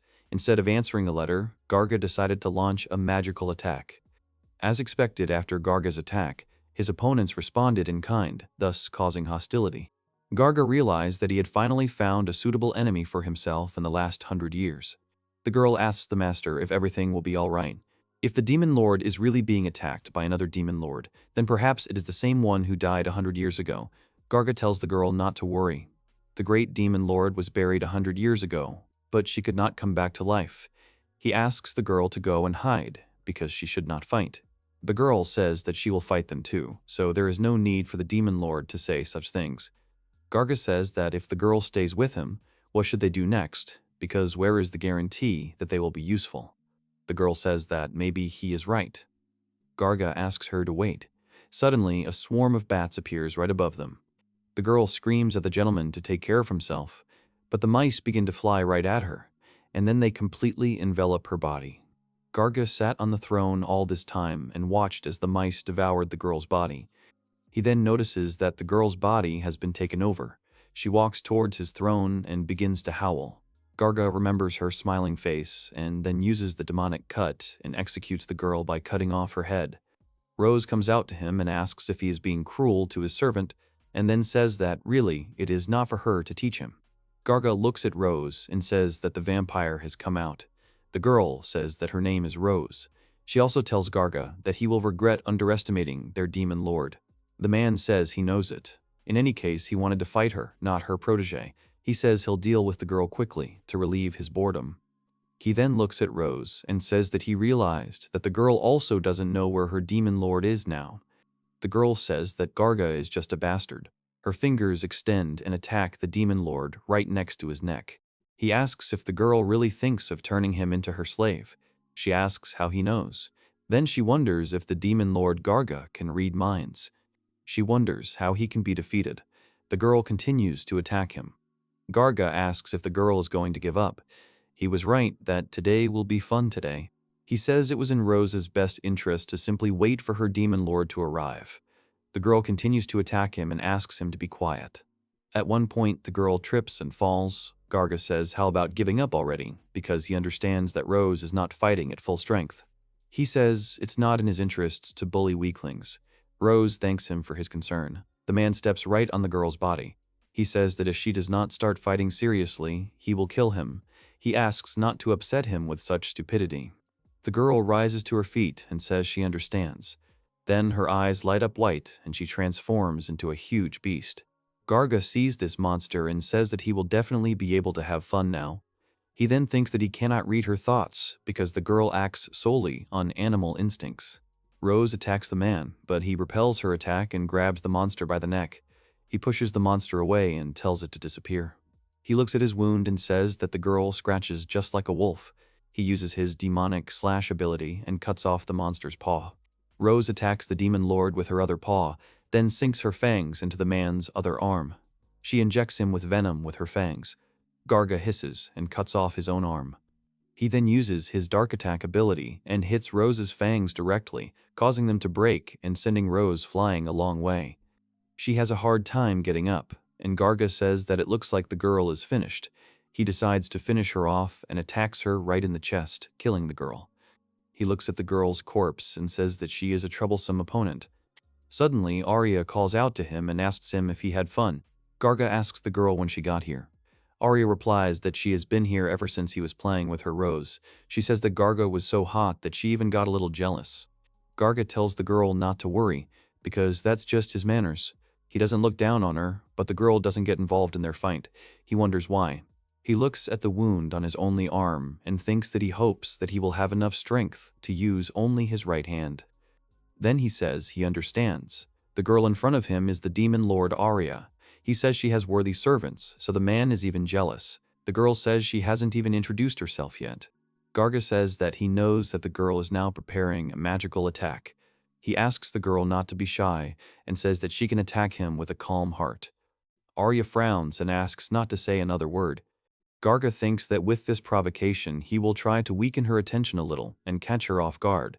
He thinks that it should work even if he is dealing with a demon lord. Arya says that Garga should heal himself, then asks why she doesn't just use healing magic. Garga really thinks she will fight the boy when he is in such a state. She says she is not that tactless. The man uses the healing beam ability to heal himself. The girl asks if he is ready to begin.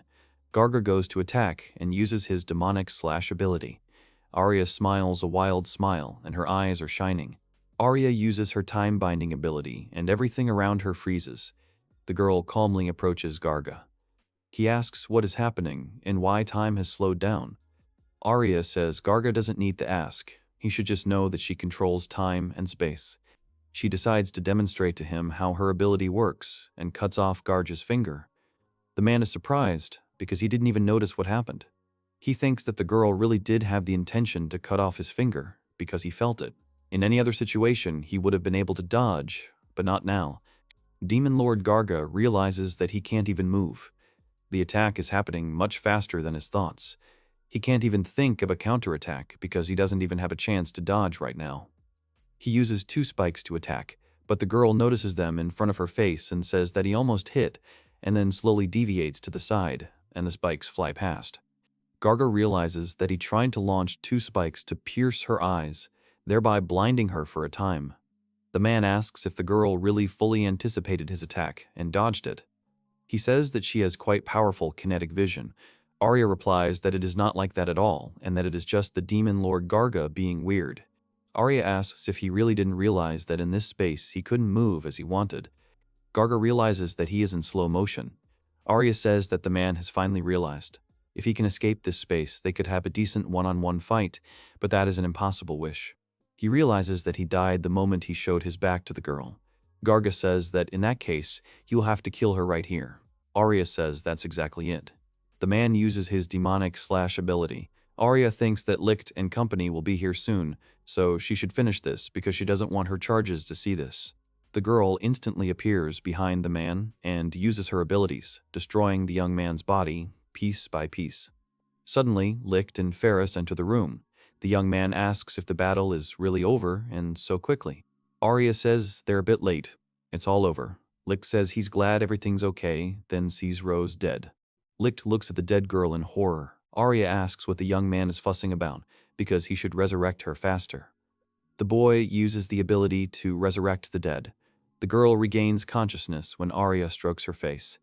Rose sees the Demon Lord, Lichte, and Ferris, then asks what happened and where the Eastern Demon Lord is. Arya hugs the girl and tells her to calm down, because it's all over and the girl has defeated him.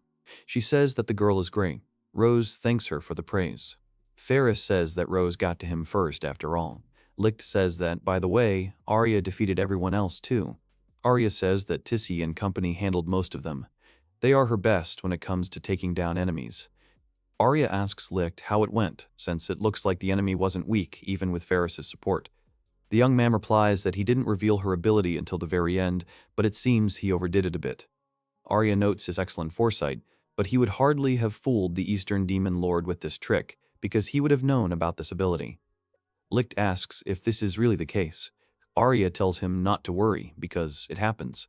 She shouts that everyone is great and that they will throw a feast today. After some time, Rose calls Lichte and says that she brought a fish. The young man thanks her for this. Ferris asks him to help them too. That evening, they celebrated the victory over the Eastern Demon Lord and the revival of the Arya demon army. At one point, Dorothy calls Lichte and says that it is good that he tried in every sense today. The young man thanks her. He says he is terribly tired. Dorothy says it is obvious. Even though she was not in the castle, the screams could be heard even from the street. The young man replies that it is natural because they fought to the death. Dorothy says it's good that they won. She really didn't think it would be so hard for them to do it.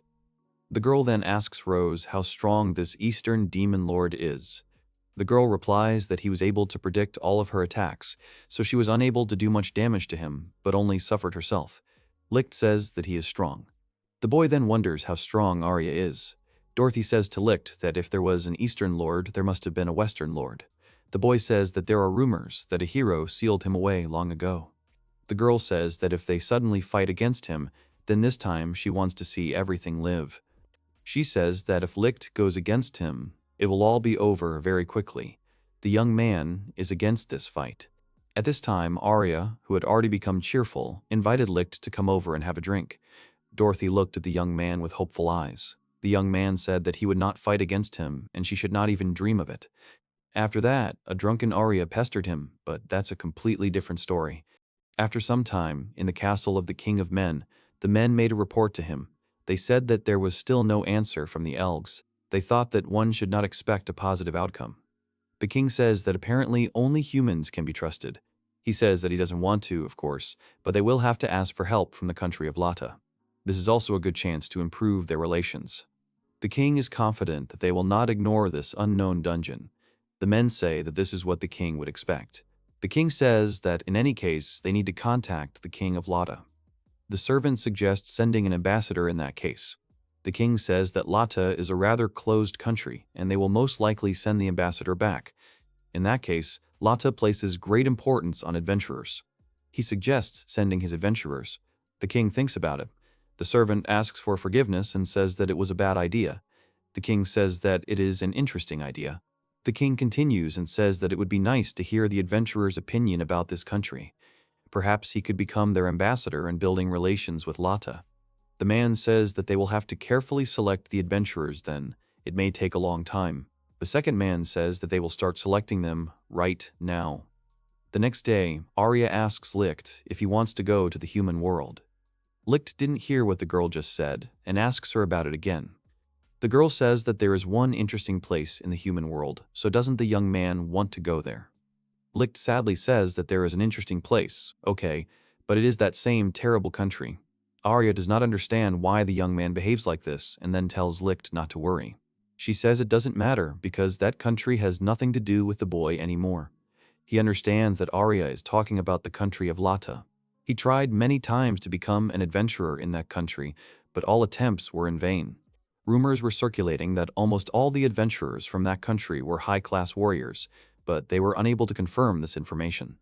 Lichte has bad memories of that country. He asks what is in that country that Arya is so interested in. The girl winks and says that she still can't believe it herself, but just in case she wants to check again, is this the country of these people? Lichte says that he thinks so. Arya replies that the young man himself is not sure. Lichte asks if the girl wants to say that there is a possibility that the people of that country are actually demons. Arya says she's sorry to upset him. The boy asks why. Arya smiles and says, because the people of the country there are people, but their king, their ruler, is actually a demon. Lichte is very surprised. He asks if the girl is trying to say that he is holding on to power by force. Arya replies that he is pretending to be human and living as if nothing had happened. She was very surprised when she saw it herself. Lichte wonders how this happened, because there is always a noticeable difference between humans and demons.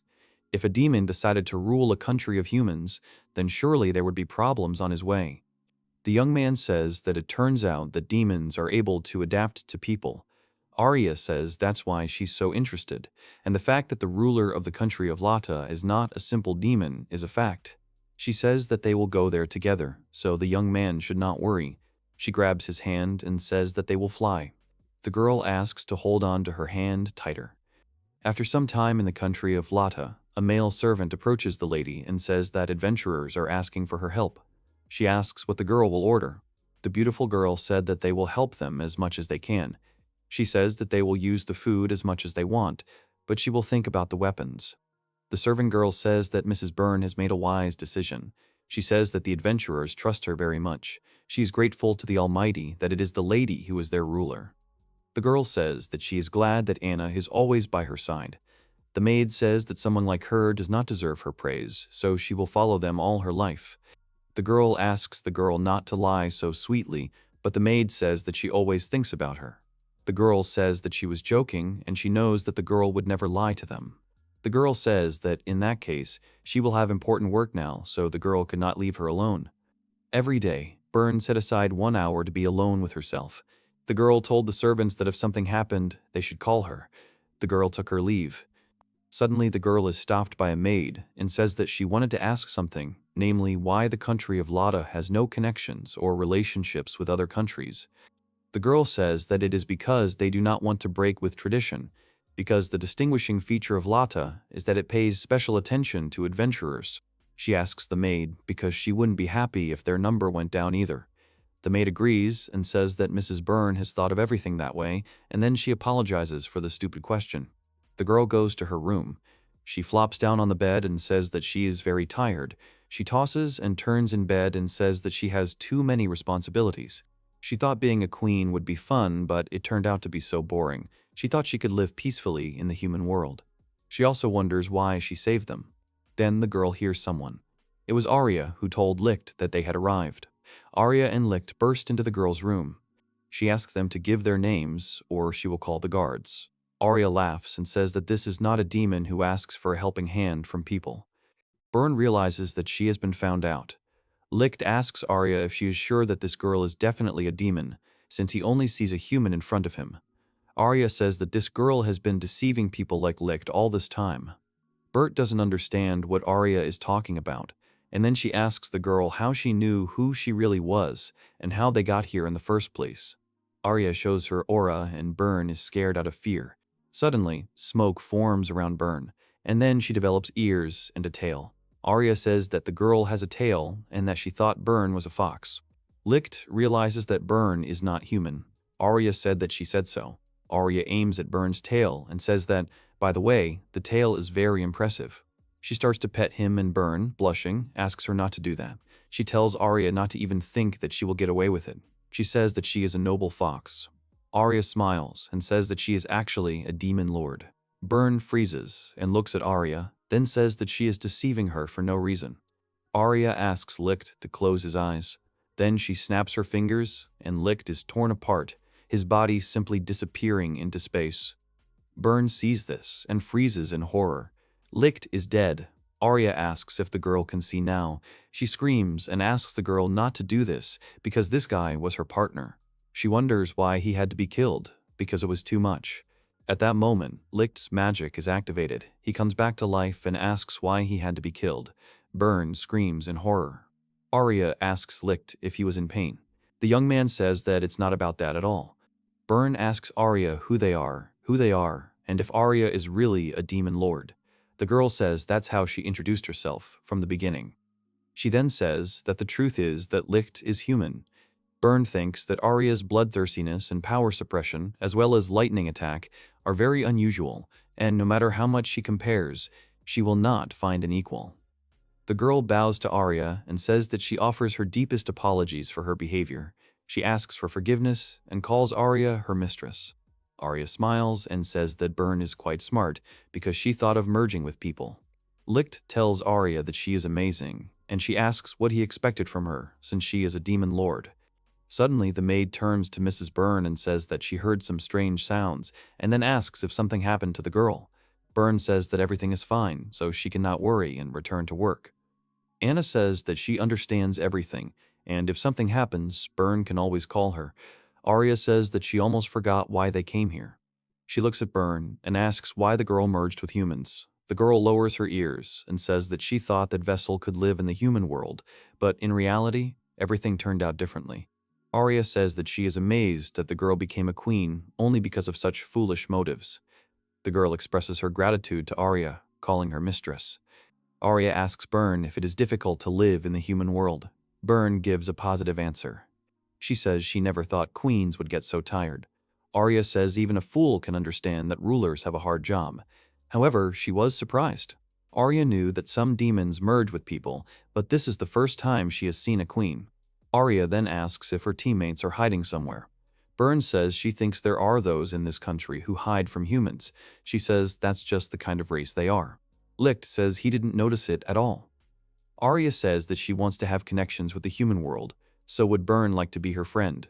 The girl asks if that is really possible. Arya replies that it is possible, and foxes are a rare species. She asks if Lichte is okay with it. The boy says he is okay with it. He can't wrap his head around the idea of a demon lord having relationships with humans. Burn tells them not to think so, but she feels nothing for humans, so she would never betray the demons. She asks if it's not too much trouble for Arya, could she guarantee her safety? Arya says that Burn cannot worry about it and rely on her. Finally, the negotiations were over. Burn then turns to Lichte and asks why he didn't die from the demon lord's attack. Arya says that Lichte has an ability called Resurrection of the Dead. He can resurrect dead creatures and people. As the girl has already noticed, he can resurrect himself too. Arya also says that if Burn dies, he can instantly resurrect her, so she can be grateful in advance.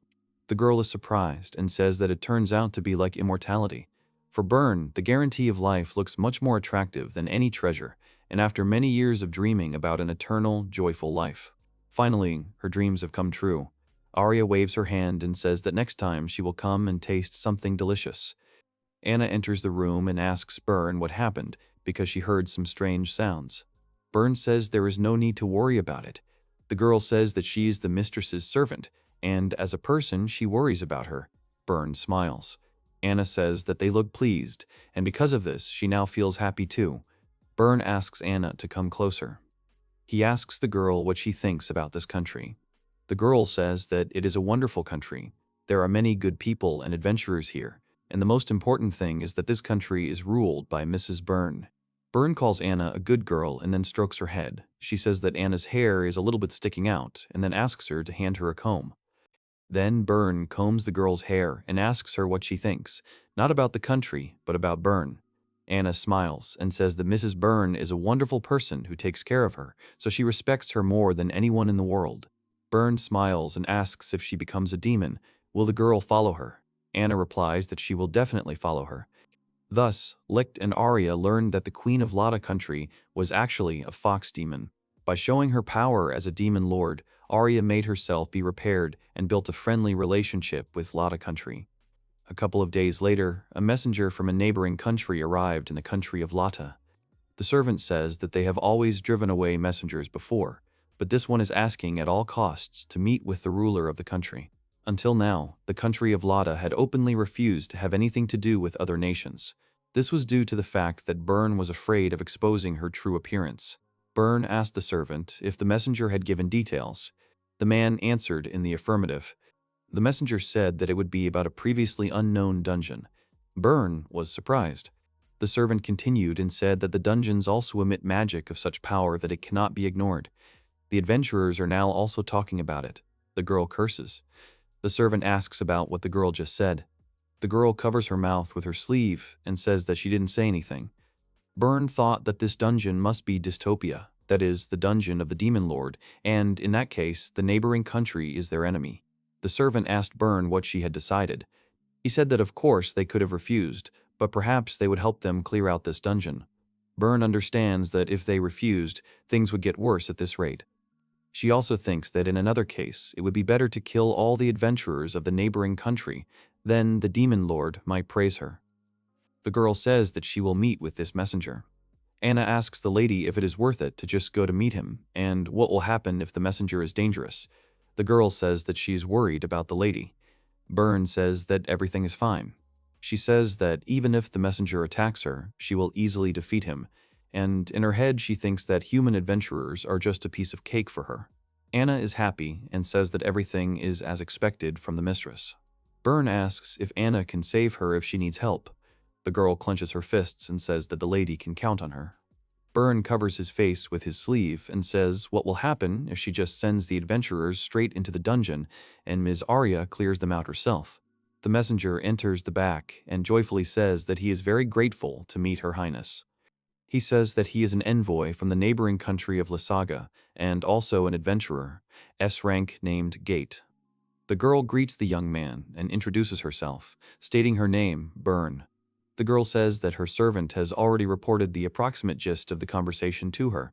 She asks if the man wanted to discuss the unknown dungeon with her. The young man is happy and says that everything is exactly like that. He is glad that it will not take her much time. Byrne asks if they really plan to enlist the help of his state. The young man laughs and says that Byrne really does see right through him. He says that they sent 4 of their adventurers there earlier, but none of them returned. Gate says that there is probably a monster in this dungeon. If left as is, he fears that danger will await not only the human world, but the entire Earth as a whole. He says that at the moment, many adventurers are discussing this dungeon, and he, as one of them, can assure the girl of this. Byrne asks Mr. Gate if he is an adventurer. The young man says that he has been working as one for many years, but he feels that this case is unique. Considering the strength of the adventurers who did not return, it would be expected that something like a demon lord would live in this dungeon. It is said that there has been activity in the area of the Eastern Demon Lord recently. Byrne asks if the boy means to say that there is a demon lord in dystopia. In that case, it is a very difficult opponent. Gate says that if this is truly a demon lord, he would not mind defeating him at the cost of his life. There is a sword in Lysaga that increases in sharpness proportional to the damage it deals you. If you make the most of it, you can probably compete with the demon lord. Byrne thinks that even if that's the case, Lady Arya has Lichte, who can easily resurrect her, although even this Gate won't be able to lay a finger on her. Byrne says that in that case she can rely on Gate because she can trust his eyes. She says that she will provide them with some of her adventurers, even though there may be casualties. The man is very happy. He bows to her, hitting his forehead on the table, and says that he is very grateful to Queen Byrne. The girl asks when they plan to attack the dungeon. The man says the preparations on their part have already been made. He says they can move out as Queen Byrne orders. The girl says she will need a little time to prepare their fighters. The girl asks if this arrangement suits the man. Gate replies that everything is fine. He himself has spent a long time selecting adventurers who will fight side by side. Byrne thinks that he will use the allotted time to report the entire conversation to Lady Arya. Gate says he's counting on Queen Byrne's help and swears they'll definitely return victorious. The girl giggles and says she can't wait. Meanwhile, in dystopia, Lichte was approached by Dorothy and asked where he got the fruit from. The young man replied that he had received a gift from Iris and Tisei when he came to visit them. He says he won't eat it all, so he'll share it with the girl. The girl says he figured it out quickly. In that case, she suggests he eat it together, because she won't eat it all by herself. Dorothy says that enemies don't come after all. Her ghosts are scouting the area, so she doesn't have much to do. At first, they carefully walked around the entire dungeon, but there were no enemies anywhere, so lately they have no work at all. Lichte says that on the other hand, this dungeon was originally monster-free. Lichte, on the contrary, likes to live in peace. The girl says that she also likes a quiet life. Constant battles can quickly tire you out. Dorothy even thinks that while they are resting, Rose does everything for them. The girl says she wanted to help Rose recently, but she said everything was fine and refused. Dorothy thought it was some kind of work that they couldn't do. Lichte says that Dorothy is a vampire, so he has no idea what kind of work there might be. Dorothy even suggests that Rose is avoiding them. This upsets her. Lichte says that Rose is not the type to hate them so easily, so he asks Dorothy not to worry.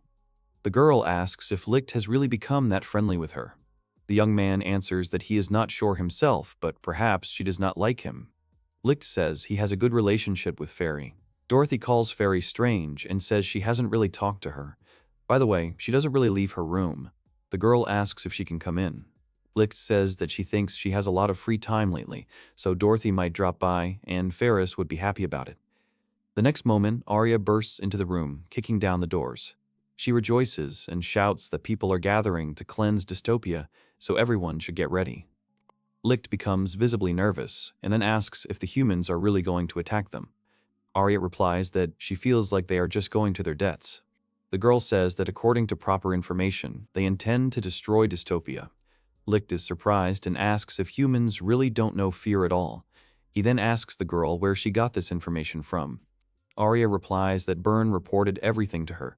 Apparently, Lasaga's country decided to enlist her help. Lichte says that Legas's country is very persistent. Apparently, Lichte has not yet managed to completely forget about the country that expelled him. Arya, meanwhile, says that, unfortunately, she has not yet managed to find out the exact number of enemy troops. So she asks Lichte because he should know something, because he used to live there himself. Lichte thinks and says that even though the girl says so, all he knows is that there are very few female adventurers there. Arya asks Dorothy and says that maybe the girl knows something. The girl apologizes and says that she was there too long ago, and it is difficult for her to remember useful information. Arya says that in that case there is nothing to be done, so she asks the girl not to worry. Lichte asks why Dorothy is getting special treatment and not him. Arya says that in any case, victory is theirs, so they should not worry. Byrne will be working on the timing adjustments for the dystopia invasion.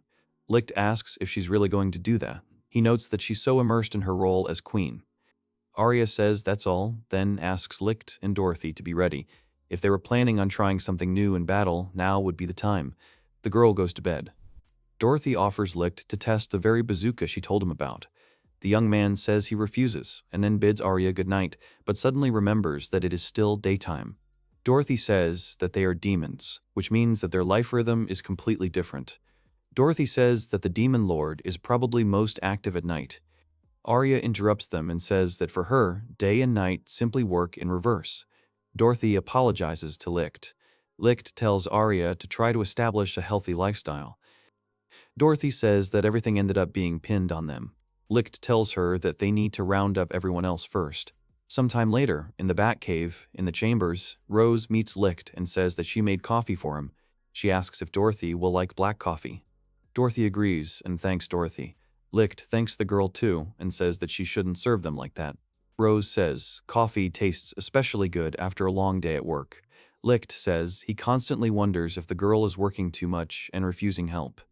Tissé says that since there will be many opponents, wouldn't it be better for them to act as usual? She asks what Mr. Lichte thinks. The young man answers that it is exactly like that, and the girls will act as usual because it will be better that way. Iris tells her sister that it's easy, and they'll try their best. Tissy agrees with Iris and says that the main thing is not to oversleep the most important thing. The girl replies that it's difficult, but she'll make an effort.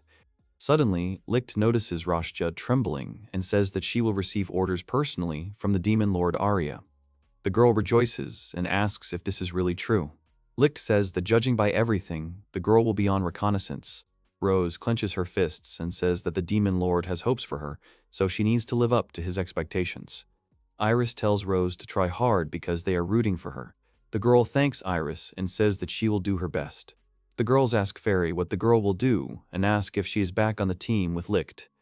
The girl cuddles up to the young man and says that everything is exactly like that because she and Lichte have a common destiny.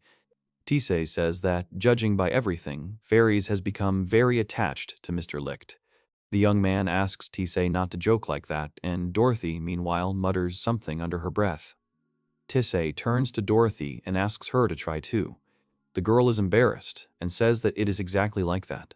Tisei stands up and says that since the roles have been assigned, it is time to return to their places. She thanks Rose for the coffee and says that it was very tasty. The girl thanks Tisei for the praise. Iris unwraps it and says that the apple tea was very tasty and asks Rose to treat her to it again next time. Rose waves and thanks Iris for the praise. Lichte says that they should go too. Rose asks what she should do then. She thinks that perhaps it would be better to set traps. Lichte asks Rose to rest and he will do all the work himself. He says that Ferris will help too. The girl says that the young man deceived her. Some time later, Tis and Iris were relaxing in their new treehouse, which Rose had apparently built for them. Tisei wakes up Iris and asks her to wake up. The girl opens her eyes and then rubs them with her little hands. Iris asks to sleep for 5 more minutes. Tisei says that this is not possible, because if they are late, Rose will be very angry. Iris stands up and Tisei calls her a smart girl. Iris jumps off the bed and summons a troop of fairies. Tisei asks if her sister is sleepy. Iris says she is a little sleepy, but should be fully awake soon. Tisei says it is because she has been staying up late. She suggests that Iris climb on top of her so Tisei can carry her. Tisei says that Iris has gained a little weight, but the girl replies that if she says one more word and the girl gets angry, Iris suggests that her sister hurry up. Iris says that the enemy is already advancing. Tisei smiles and says that everything is fine because Rose will hold them off at the exit, and Lichte and the others are already nearby. The girl says that their time will come after this. She says that most likely the remaining troops went down a side road, and Iris had already sent her fairies there. She says that the fairies she sent to the entrance have a beast effect. If the opponents have no resistance to it, they will start attacking each other. Tis says that in that case, there should be a bloodbath at the exit now. At one point, Iris says that one of her fairies has died. There are quite skilled warriors in the army detachment. Tisei says that's all they can do for now. She hopes that Mr. Lichte and the others are okay. Tisei says that they need to hurry. At this time, people attacked each other and did not understand why they were doing this, because they were allies. At this time, Rose dealt with one adventurer after another. The warriors were scared and said that a real monster was in front of him. Rose smiled sweetly. Suddenly, one of the warriors began to feel unwell. The next moment, he stood up and began to attack his former comrade. He pushes the man away and asks if this vampire bit him. The man thinks that his former ally is different from all the others who went berserk. Even if he is the same, he is very aggressive. The man has never seen anything like this before. He cuts off his ally's head and asks what's going on and if he's been infected with rabies too. Suddenly, a shining sphere appears from the body of the fallen warrior. Suddenly, Rose appears behind the man and says that he has finished off her puppet. The man ducks and asks when the vampire managed to get there so fast. The girl says there are too many of them, the humans. Some even managed to break through to dystopia. She asks the man for reinforcements, but he raises his sword and orders Rose to be quiet. The girl deftly dodges and asks what about reinforcements. The man says, how would he know about that? Rose suddenly approaches and asks seriously if reinforcements are coming or not. The man chuckles and says he'll leave it to the girl's imagination. Rose says she's realized they won't be coming back. In that case, she can leave this place. The man realized that if this continued, they would be dead. If he lost now, the girl would surely kill all those who had passed through. The human troops were strong, but they had no chance against this monster. Rose says that Iris and Tisa will deal with the people and that she can go on. The man orders her to stop. Rose asks what he wants. The man tells her not to dare ignore her opponent, because she is destined to die. The girl says that she feels the opposite, that a man will die today. A glowing sphere penetrates his body. Suddenly, his whole body shook, and he fell to his knees, his eyes clouded over. Rose sighs, because the man is no longer a tenant. Lichte and Ferris were walking through the tunnels of dystopia. Suddenly, they saw people in the distance. Lichte realized that they had gotten inside. The boy asks the girl to be on guard. Ferris replies that she understands. The girl asks if the boy can fight one-on-one. Lichte replies that he can do it. After all, he was an S rank adventurer, so he thinks it won't be difficult to defeat a normal soldier. Suddenly, Ferris asks to look at the man in front. It was Geit. Lichte says that he had seen this soldier before. His name was Geit. Ferris asks if this man is famous for anything. Lichte says that he is famous in a circle of people. Lichte thinks that who would have thought that he would meet him here? An S-rank adventurer who rose to the top and is now the right hand of the human country and has medals for various merits that only 3 people in the entire country have received. It would not be an exaggeration to say that everyone in Lesage knows him. If you compare him to Lichte, Lichte is just a small fish, and Geit is a shark. Lichte turns to Ferris. The girl says she understands. She steps forward. Geit wonders what this little girl is doing here. It is also strange that she approaches him completely unarmed. The girl asks if the boy will come closer. Ferris tuts to herself. Then she pulls a dagger from under her skirt and attacks Geit directly. Geit thinks she's aiming for the heart, but she's actually aiming for the gun. Geit kicks the girl and knocks the weapon out of her hands with his foot. He twists her arms and wonders what's wrong with her because she's too weak. He turns to Lichte and asks what the guy is up to here. Why does he say that he has seen him somewhere before? He says that Lichte is a man and then asks what he is doing here. Then he asks the young man to give his name, but Lichte replies that who knows. He grabs the dagger that Ferris dropped and heads straight for the man. Geit snatches his dagger and grabs his arm. He says he has a question for both of them, so he will make them answer all the questions. Geit takes a rope and ties up Lichte and Ferris. Lichte asks Ferris if she's okay, and the girl answers in the affirmative. Geit takes the dagger and says he has his first question, then stabs Lichte in the shoulder. He asks the first question and says what this place is. He was supposed to be at the entrance to the dungeon, but at some point he ended up here. The second question he asks is who Ferris and Lichte are. He pays special attention to Lichte and says that he has seen him before in their country. He demands to know why the boy is there. Then Geit suggests that the boy is in pain and has no time for his questions. He says that if he were a normal person, he would be vomiting from the pain and begging him to stop. Then he says that he really overdid it, because Ferris is also silent.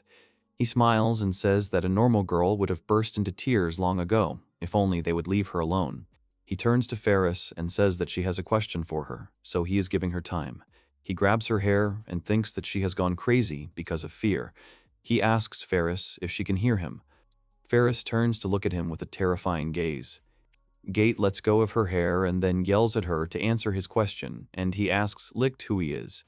Then Rose bursts into the room and shouts the names of Lichte and Ferris. Rose screams that Geit is finished now, and then she charges and kicks the man in the chin. Lichte is surprised that Geit is now paralyzed. Rose was able to defeat him with one blow. The girl rushes to Lichte and says that she was very worried. Lichte asks the girl to untie the rope. Rose starts to cry and says, apologizing, that she didn't make it in time and that it was because of her that he was injured. She says that the demon lord ordered her to check on Lichte, but she was too slow.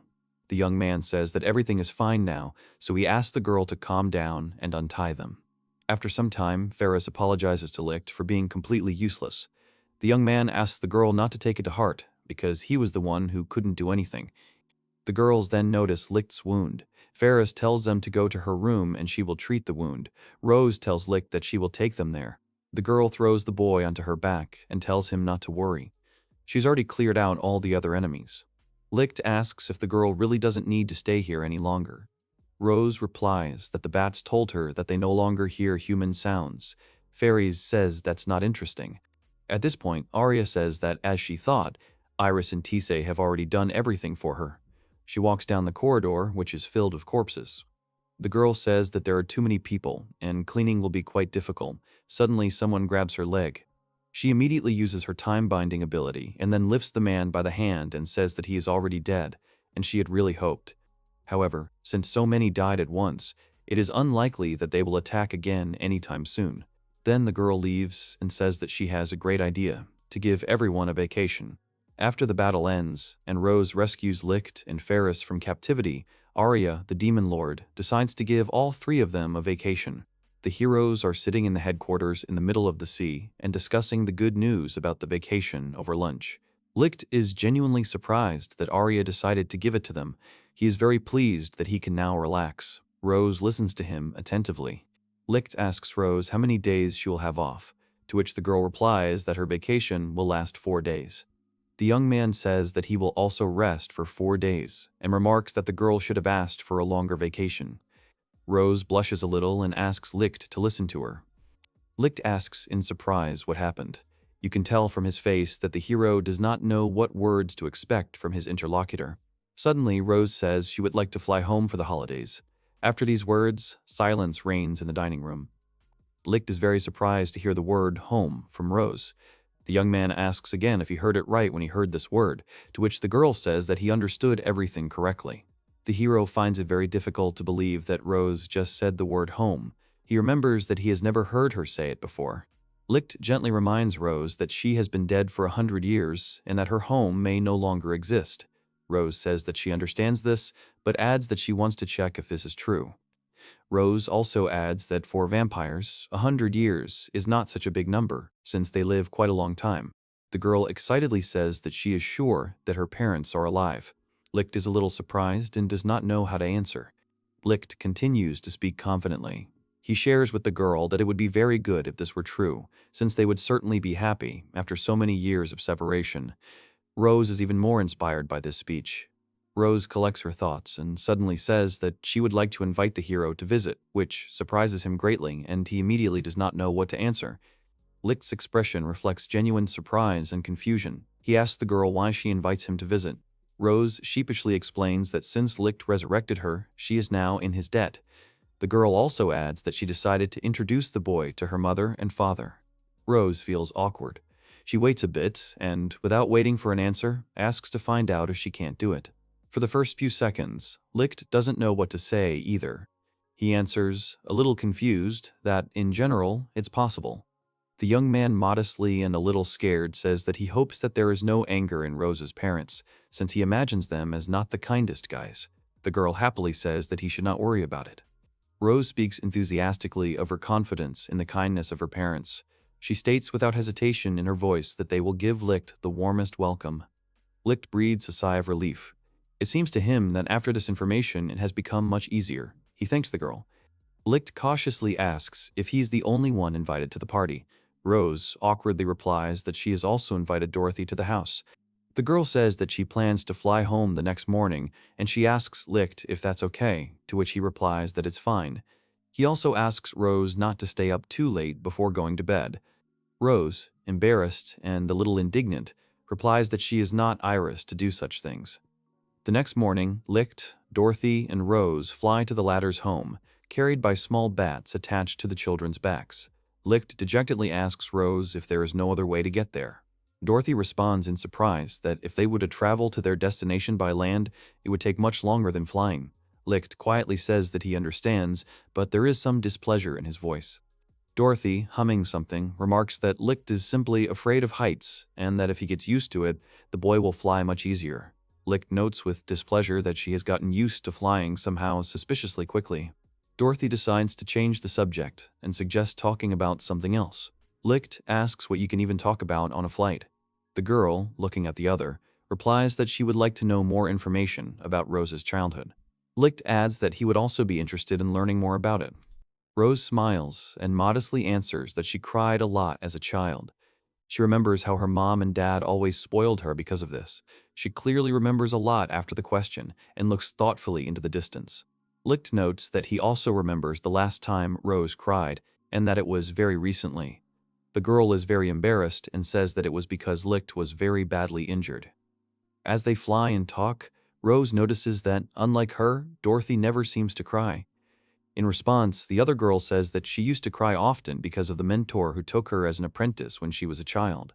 Dorothy also says that now she and her mentor remember this time with a smile, as these memories have long since become warm for both of them. Lichte says that it seems to him that the girl had a very difficult time before. After this, Dorothy also adds that they soon rebelled against the kingdom and were killed. This ending to the story confuses Lichte, and he asks why this story is considered funny. Lichte interrupts Dorothy and says that he heard a story that Dorothy died while involved in an enraged fight with demons, to which she replies that the story is not true and that she was in fact attacked while she was sleeping. Lichte says dejectedly and a little frightened that Dorothy's story is a real horror. Suddenly, Rose decides to change the topic of conversation to something more pleasant and carefree. She asks the guys what animals they like. The girl says to herself that she likes dogs. Suddenly, Dorothy notices that Rose is very much like a dog in the truest sense of the word. The girl gives an example of how Rose fawns over Arya and is very happy when she is praised. Rose, not knowing what to say, calls Dorothy a cat, explaining that she always has secret thoughts that are not easy to guess. Dorothy, puzzled, asks if this was a compliment. The flight continued for a few more minutes, until finally Rose noticed something on the ground and pointed at it with her finger. The heroes look down and see a huge white castle beneath them. Rose happily declares that they have finally reached her home. Lichte and Dorothy's surprise and delight are very difficult to describe in words. They cannot believe that they are seeing such a building, which, moreover, is their friend's house. Lichte thinks to himself that Rose might be a famous lady among vampires. He calls Dorothy's name, and she responds.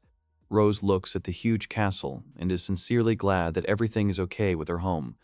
The girl says that she is so happy about this news that it takes her breath away. The heroes land on the ground after a long and tiring flight on bats. Rose is the first to approach the castle door, as this is her home. Lichte and Dorothy exchange uncertain glances. Rose, full of inspiration, throws open the doors, sparing no effort, and enters the building. A crowd of surprised maids immediately gathers around the girl. They exclaim that they find it hard to believe that Madame Rose has returned. The maids can't hold back their tears. They smile, wipe away the little drops in the corners of their eyes, and repeat their mistress's name over and over again. Rose can't help but smile. She places her right hand over her heart and apologizes for making the girls worry. The girl comes closer to the maids and says that she would very much like to meet her parents again.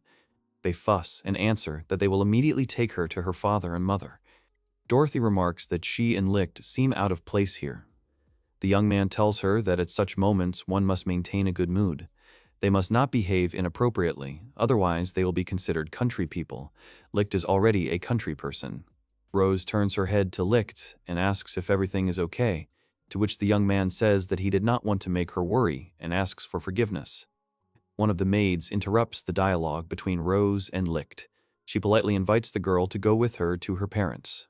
Finally, Rose and her friends come to a huge wooden door taller than a man and stop.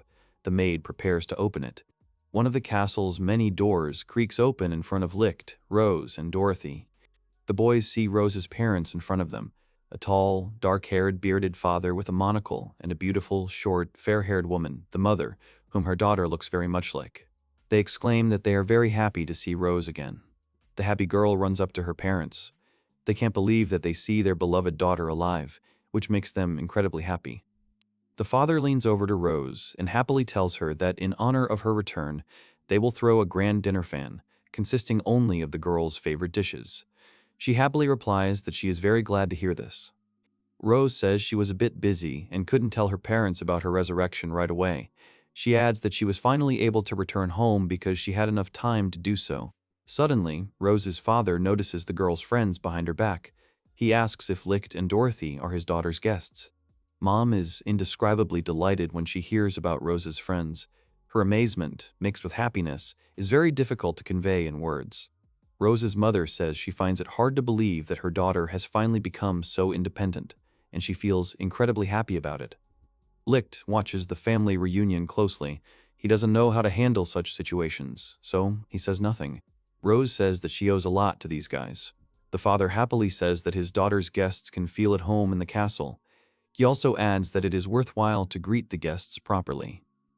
Rose's mother modestly and sweetly suggests that Lichte and Dorothy live with their family, as in this case they will be able to see their daughter every day, which would be very good. The father tells his wife that it is a good idea, but first they need to hear their story. Rose blushes and asks her mother to wait for something, to which she replies that her daughter does not need to continue the sentence, since she already understood everything. The girl is genuinely surprised that her mother understood her at a half-word. The mother laughs kindly at her daughter's reaction. Lichte thinks that the parents pamper Rose too much, but he decides to keep quiet about it. Dorothy, Lichte, Rose, and her parents finally find themselves sitting together at the sumptuously laid dinner table. The first two are very surprised by this. Dorothy turns to Lichte and says that the food on the table looks like a work of art, and it is a pity to touch it. The young man suggests that his friend just sit silently and do not touch anything, as this is the best thing they can do.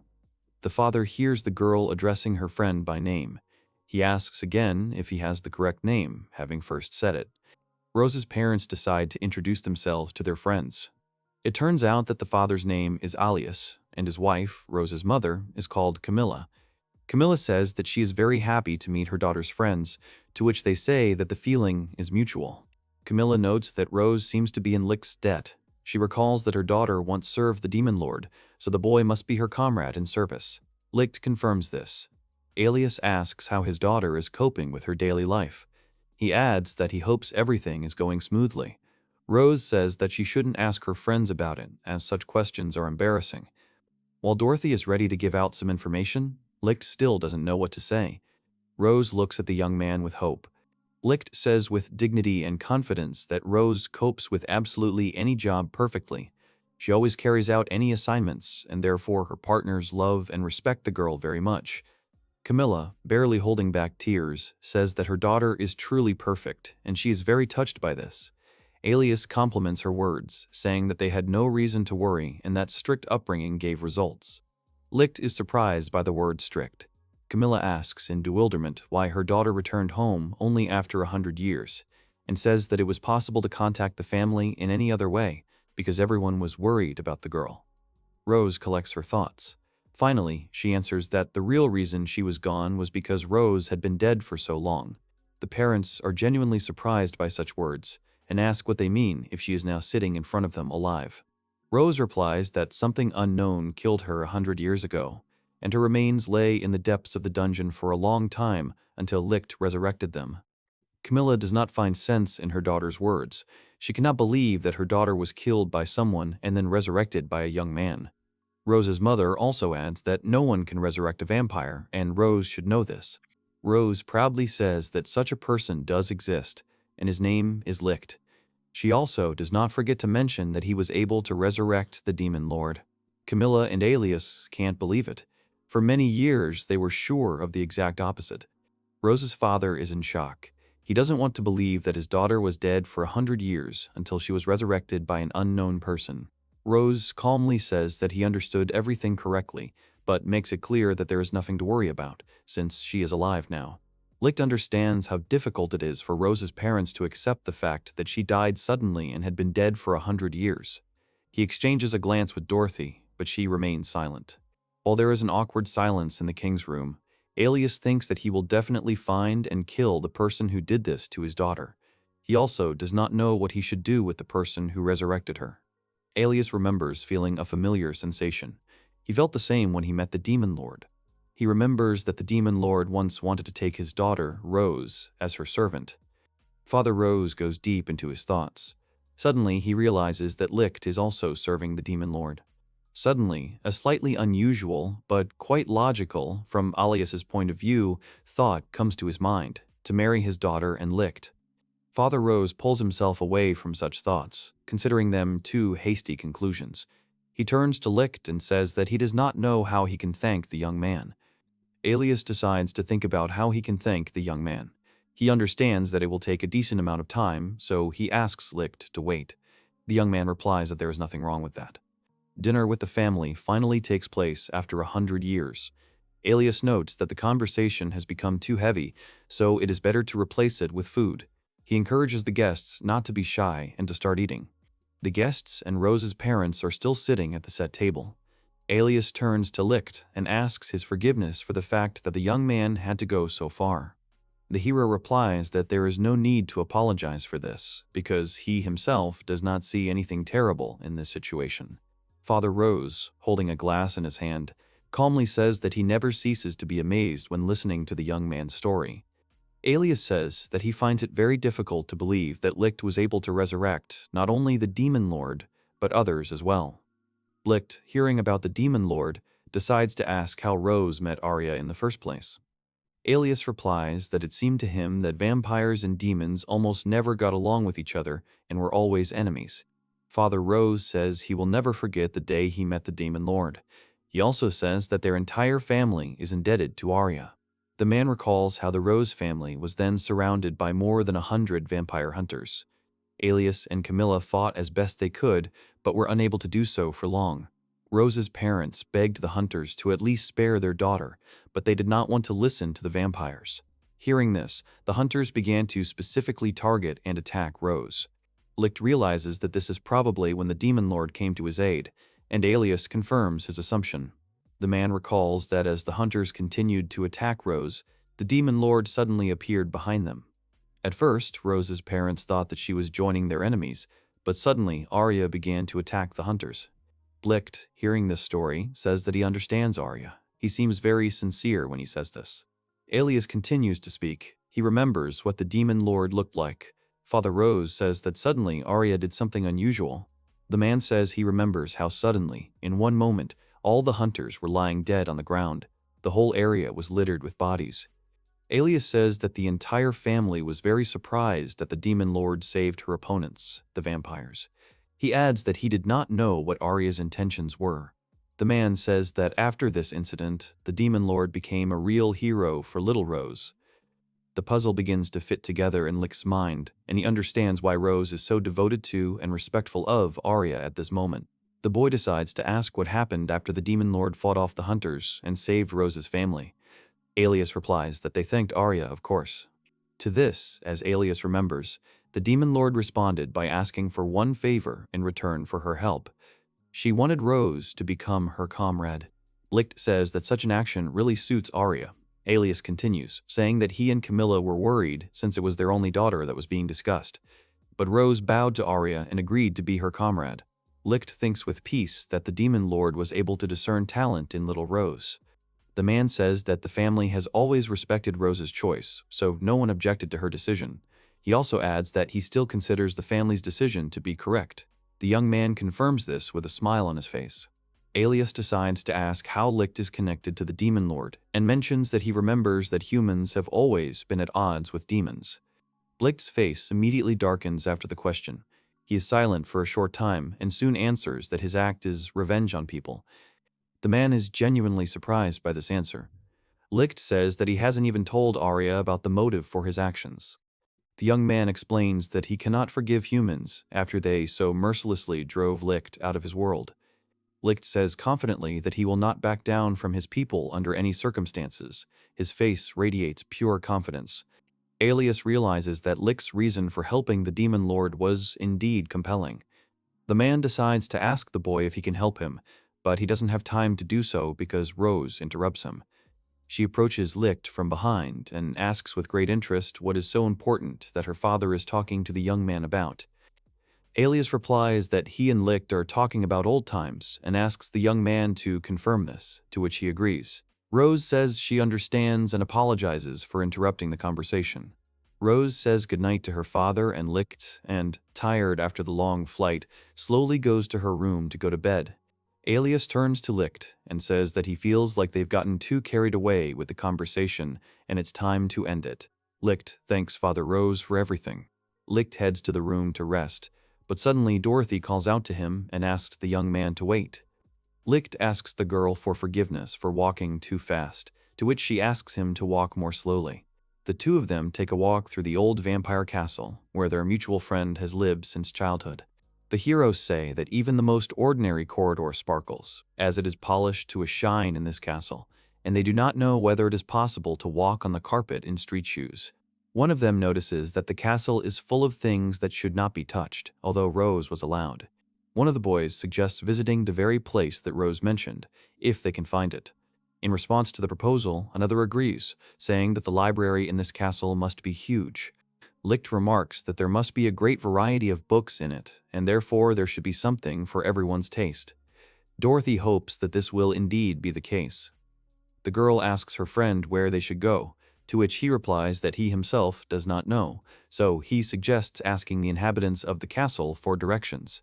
Suddenly, one of the girls working as maids in the castle appears behind Lichte. She asks if the young man called her.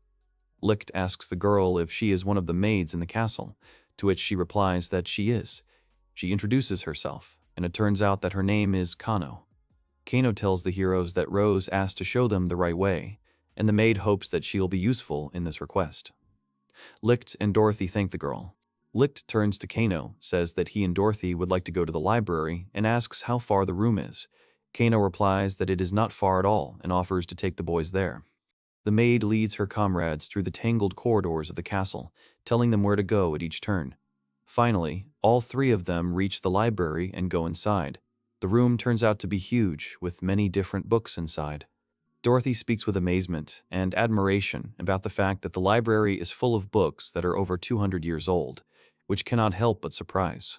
Dorothy, humming something under her breath, begins to enthusiastically look at a variety of books, asking if there is anything on necromancy in the library. Lichte calls out to the girl, but it is no use. Kano remarks that the girl must be very interested in science. Lichte agrees with Kano. Suddenly, his gaze falls on a beautiful book with a gem in the middle, which is standing alone on the counter. He asks if he can see the book. The book is covered in some kind of reptile skin, and in the very center of its cover is a huge dark gemstone. Kano says that Lichte can, of course, look at this book. Lichte realizes that this book is obviously different from any other in the library. It turns out that its cover is made of dragon skin, and the book itself is encrusted with precious stones. He slowly picks up the book and examines it. The young man does not know what to expect from its contents. He opens the book and sees something he never expected to see in it. The book contains many photographs of Rose, from those where she is still a child to those in her later years. Lichte realizes that this album is about Rose's coming-of-age story and looks at it carefully. Kano is in a rush to find out Lichte's opinion about the photo album. She is very excited and genuinely interested in his thoughts. Kano remembers how long ago her mistress Rose was very cheerful and restless and constantly ran after the maids. Lichte is surprised and laughs that Rose also once had such a period in her life. Kano recalls that when Rose was injured, the entire castle was in an uproar, as everyone in it was worried about her condition. The maid says that she likes the calm and reasonable Rose of today, but she also likes the past version of her. Suddenly, Kano stops and apologizes for saying such things. Lichte replies that it's okay. He sees another series of photographs and asks if they are from that time. Kano says the boy is right, and one of them shows Rose getting sick and another one shows her sleeping. Lichte realizes he can learn a lot. Suddenly, while Lichte is looking at the photographs and thinking about Rose, Kano speaks to him, breaking the boy out of his thoughts. She hands the hero a camera and says that she would like to see Rose working for the Demon Lord, hinting that next time Lichte should capture the moment. Kano also adds that he naturally should not do anything for free, and for such a thing the young man will definitely receive a reward. The maid begins to enthusiastically ask what he needs, mentioning people's money and treasures. Lichte, fussing, replies that he needs nothing. Kano, surprised, asks if he's sure about what he's giving up and asks him to think about it.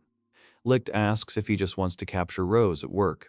Kano happily says that the young man understood everything correctly, and she is counting on him. The maid asks to take at least 1,000 photos.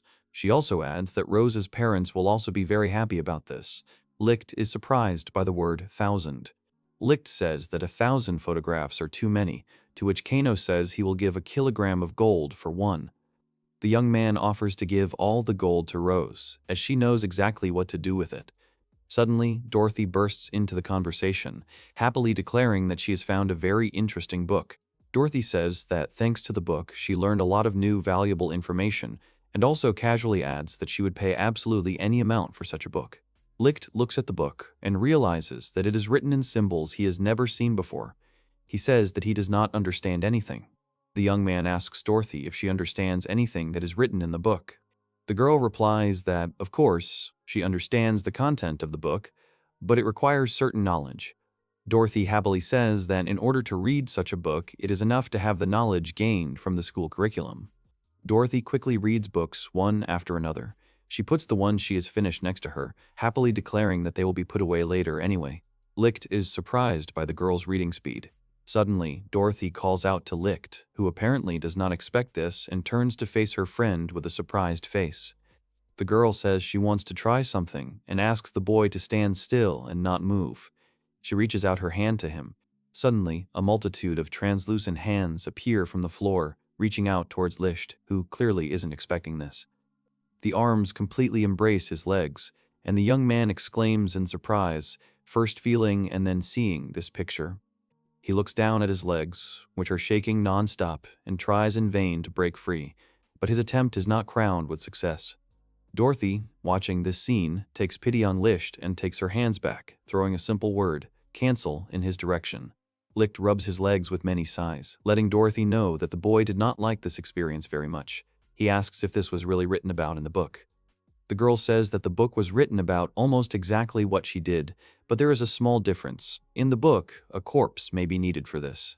Dorothy says that since there is no dead body nearby at the moment, she will try later. Dorothy sighs dejectedly and is sad that there are no enemies nearby, and the new skill cannot be used on any of them. Lichte asks her friend not to say such terrible things. The young man cautiously, but with interest, asks what Dorothy is going to do with the corpse, to which she replies that she wants to place the soul into the dead body and control it. However, the girl interrupts her speech and looks at Lichte carefully. She says that there is one small but. She turns to Lichte and says that such a skill is not necessary with him, since this method requires time and a dead body, and also it does not work in every situation. Dorothy looks at Lichte pitifully and admits that she is a little jealous of him, to which he responds with a questioning look. Lichte asks Dorothy, perplexed, what she means, to which she quickly replies that nothing, and deflects the question. The next morning, while Lichte is in the Rose family castle, sleeping in one of the many rooms, someone comes to wake him up. She asks Lichte to wake up. The man, without waiting for Lichte to wake up, begins to shake him so that he wakes up as quickly as possible. This person turns out to be Rose. The girl sincerely does not know what to do and, looking around furtively, decides to act radically since she must wake up her friend. She leans towards the young man, saying that there is no other way out. Her intentions are known only to herself. Rose leans closer and closer to Lichte, but the young man suddenly opens his eyes and looks at his friend with obvious bewilderment.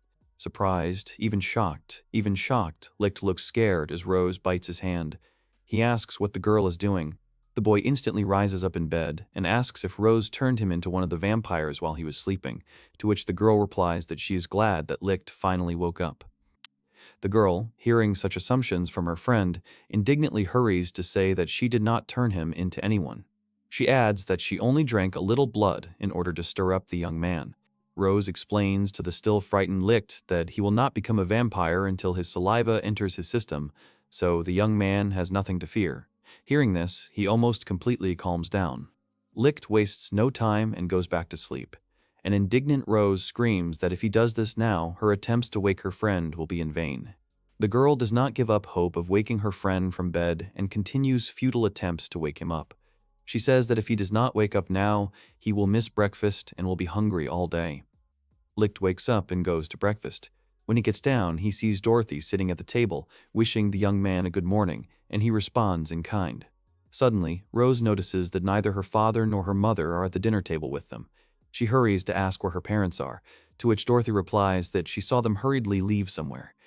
Rose says that it worries her. She is worried about her father and mother and the reason why they left the room so quickly.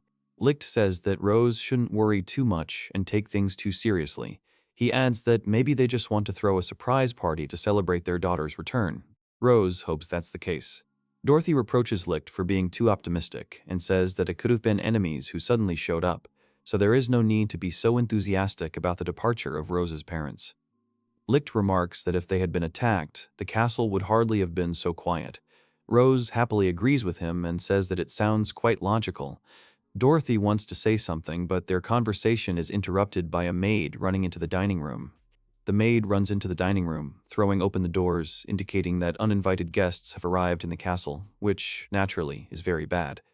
Dorothy, Lichte, and Rose turn in fear to look at the bustling maid and realize that something definitely bad has happened. Lichte, Rose, and Dorothy fearfully ask the maid what uninvited guests have decided to visit the castle. The maid, very much fussing, quickly says that the castle was attacked by vampire hunters, 3 people.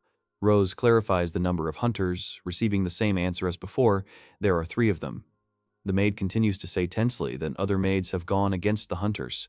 It is clear from her that she is worried about them. Lichte's expression changes. His voice becomes firmer, and he confidently says that he too will go to help the maids. The young man is more serious than ever. The same can be said about his friends. They also decide to go with Lichte to help the other maids. Lichte, Rose, and Dorothy run out of the dining room and run through the castle's many corridors in a hurry, while a group of kids watches them from around the corner, clearly plotting something. The young man in black clothes, his face covered, looks extremely unsure. He turns to his partner, whose name is Alf, and asks him if he is sure of his actions, knowing that it is quite dangerous to carry out his plans. The young man with wavy hair, the one called Alf, says that he will not give up on his plan under any circumstances, as he has been promised a generous reward for it. He tells his partner that if they complete the task, they will not have to work for a long time. It turns out that the guy in black is called Wait. A tall blonde woman addresses him, saying that he looks pathetic, having walked such a distance to the right place and then planning to run away in disgrace. Wait is worried that the castle looks nothing like the photos, which is very disturbing. He says that Alf should have found out the details beforehand. Alf tells him to shut up, explaining that the castle is just big. The girl enthusiastically addresses Wait, saying that he should not worry, but think about the reward for the task, on which he can live for the rest of his life. Alf asks Wait not to forget about his strength, and in no case to lose heart. Wait calms down a little, agrees with the guys, and asks for forgiveness from his partners, the Alphas and the girl, whose name turns out to be Renee. The group decides to proceed according to plan. It turns out that their plan is to attack from 3 sides, so that the enemy has little chance to dodge. Alf says that according to the information he has, there are 2 vampires living in the castle who will be very easy to defeat, cornering them and not giving them a single chance of salvation. Renee looks very confident and ready to take action, while Wait is practically shaking with fear and anxiety. The 3 boys enter the castle, and Alf concludes that the structure is indeed enormous. Alf looks around. Wandering through the corridors, he realizes that the decor in the hall is nothing short of luxurious and even opulent. He wonders how long it will take them to complete this seemingly easy task. Suddenly, the trio of Alf, Wait, and Renee are noticed by a maid named Kano, who shouts at Dorothy to come quickly and help. Alf takes out a sharp dagger and, swinging it towards Kano's back, orders her to be quiet, but the girl does not listen and continues to call Dorothy for help. The young man decides to silence the maid and pierces her with a dagger, almost touching her heart, thereby causing the girl great pain. Alf pulls the dagger out of her chest and angrily says that he was just acting on reflex. Suddenly, the young man notices something under his feet. It turns out that a multitude of arms are emerging from the floor, wrapping around Alpha's legs. He sees this and screams in surprise. In fact, it is Dorothy using a recently learned skill that the girl managed to practice on Lichte. Hands from the floor, slowly but surely, continue to wrap around Alpha's legs, who is very scared of this situation. The young man still finds a way to break free from the bonds that bind his legs, fighting off some parts with his feet and others with a dagger. Dorothy sees the dead maid on the floor and calmly asks her for forgiveness, justifying herself by saying that she simply didn't have time. Alf sees Dorothy and his face twists into an evil grin. He is glad that he has finally found one of the vampires and addresses her, calling Dorothy Vampire Cub. Suddenly, Alf notices that something is wrong with this vampire. The girl stands and looks at the young man in bewilderment. Alf realizes that this is not a vampire, but a normal human. He gets angry when he realizes this and orders her to put her hands behind her head and kneel down, and says that if she does so, he will let her live. Suddenly, a staff covered with charms appears in Dorothy's hand, and a translucent, creepy ghost appears next to her. She asks how Alf will take her actions. The young man, watching this picture, gets even more angry and decides to attack the girl. He again pulls out the multi-pronged dagger and flies at Dorothy to deliver a fatal blow. Dorothy, as if she had long ago foreseen such a development of events, instantly dodges Alpha's blow. Realizing this, the young man understands that he has gotten involved with a far from ordinary girl, which scares him. He concludes that Dorothy is not so simple and knows how to fight people, and is also capable of setting traps, so you should be careful with her. Before Alf can fully comprehend what is happening, Dorothy once again uses her newly learned skill, loudly shouting, "Hands up!" after which many translucent hands burst out of the ground and rush to grab Alf. Alf, already taught by bitter experience, shouts that this trick won't work a second time and dodges the moving limbs. He suddenly flies up to Dorothy, who clearly doesn't expect the attack, and kicks the girl in the stomach with his knee. Dorothy falls to the ground, clutching her stomach and writhing in pain. The girl clearly did not expect such a dishonest blow, but she is in no hurry to give up. Alf proudly and happily states that he knew he was superior in close combat. He smirks and offers to negotiate with Dorothy so that she at least stays alive. Dorothy laughs softly, her face contorted in pain and amusement. She tells Alf not to dream of such a scenario, openly mocking him. Alf, hearing open ridicule directed at him, becomes even more angry and decides to kill Dorothy after all, intending to launch another attack. He runs towards her with a dagger in his hand, ready to deliver the fatal blow while Dorothy stands still, screaming for her to die as quickly as possible. Dorothy lifts her leg sharply and with one blow easily knocks the dagger out of Alf's hands, and it falls to the floor with a clang. Alf thinks that Dorothy is very stupid, and even admits to himself that he feels a little sorry for the girl. He grabs her by the throat and tries to strangle her, realizing his superiority in close combat. He throws Dorothy to the floor and tries to strangle her, squeezing her throat harder and harder. Dorothy tries to knock him off her, but it's all in vain. The girl's eyes gradually close from lack of oxygen, and she almost loses consciousness when suddenly something strange happens. Someone comes up behind Alf and stabs him in the back with his own dagger. The boy clearly did not expect this. He cannot understand who did it. He turns around and sees the maid he killed just recently standing behind him, her eyes dull. She calmly holds his dagger in both hands and no longer makes any attempts to act. As Alf bleeds out, he remembers that he killed the maid a few minutes ago, but he is no longer sure about it. It all seems very strange to him. Dorothy coughs loudly from being strangled and tries her best to push the nearly dead Alf off of her. She touches her neck and sadly notes that after such events, there will definitely be a bruise on her throat, which is not very good. She turns to the maid and asks her forgiveness for using the maid as bait, which resulted in her being killed. The spirit that possessed the servant's body leaves it, and the lifeless corpse falls on Dorothy while the girl manages to catch it. She notices that this is the first time she has found herself in such an unusual situation, so she understands that she is truly lucky. Dorothy concludes that the spell she thought was completely useless has unexpectedly helped her in such an emergency. Dorothy sits down tiredly on the floor, with the bodies of Alf and the maid lying next to her. She wonders with genuine interest how Rose and Lichte are doing now, and what they are doing. At this time, Renee walks along the corridors and at the same time continues to kill the vampire maids who are trying, if not to stop the girl, then to detain her. She kills the maids mercilessly, using a thin and sharp sword, striking them in the chest and thus inflicting mortal wounds. Renee is intrigued by how things are going with Alf and Waite, completely unaware of what happened to her first partner. She meets another maid on her way, who is preparing to try to stop the girl who is a vampire hunter. The maid says that she will not let Renee go further under any circumstances. Renee asks boredly what kind of stupid actions the maid is doing. The girl says that the maid's actions remind her of a circus performance.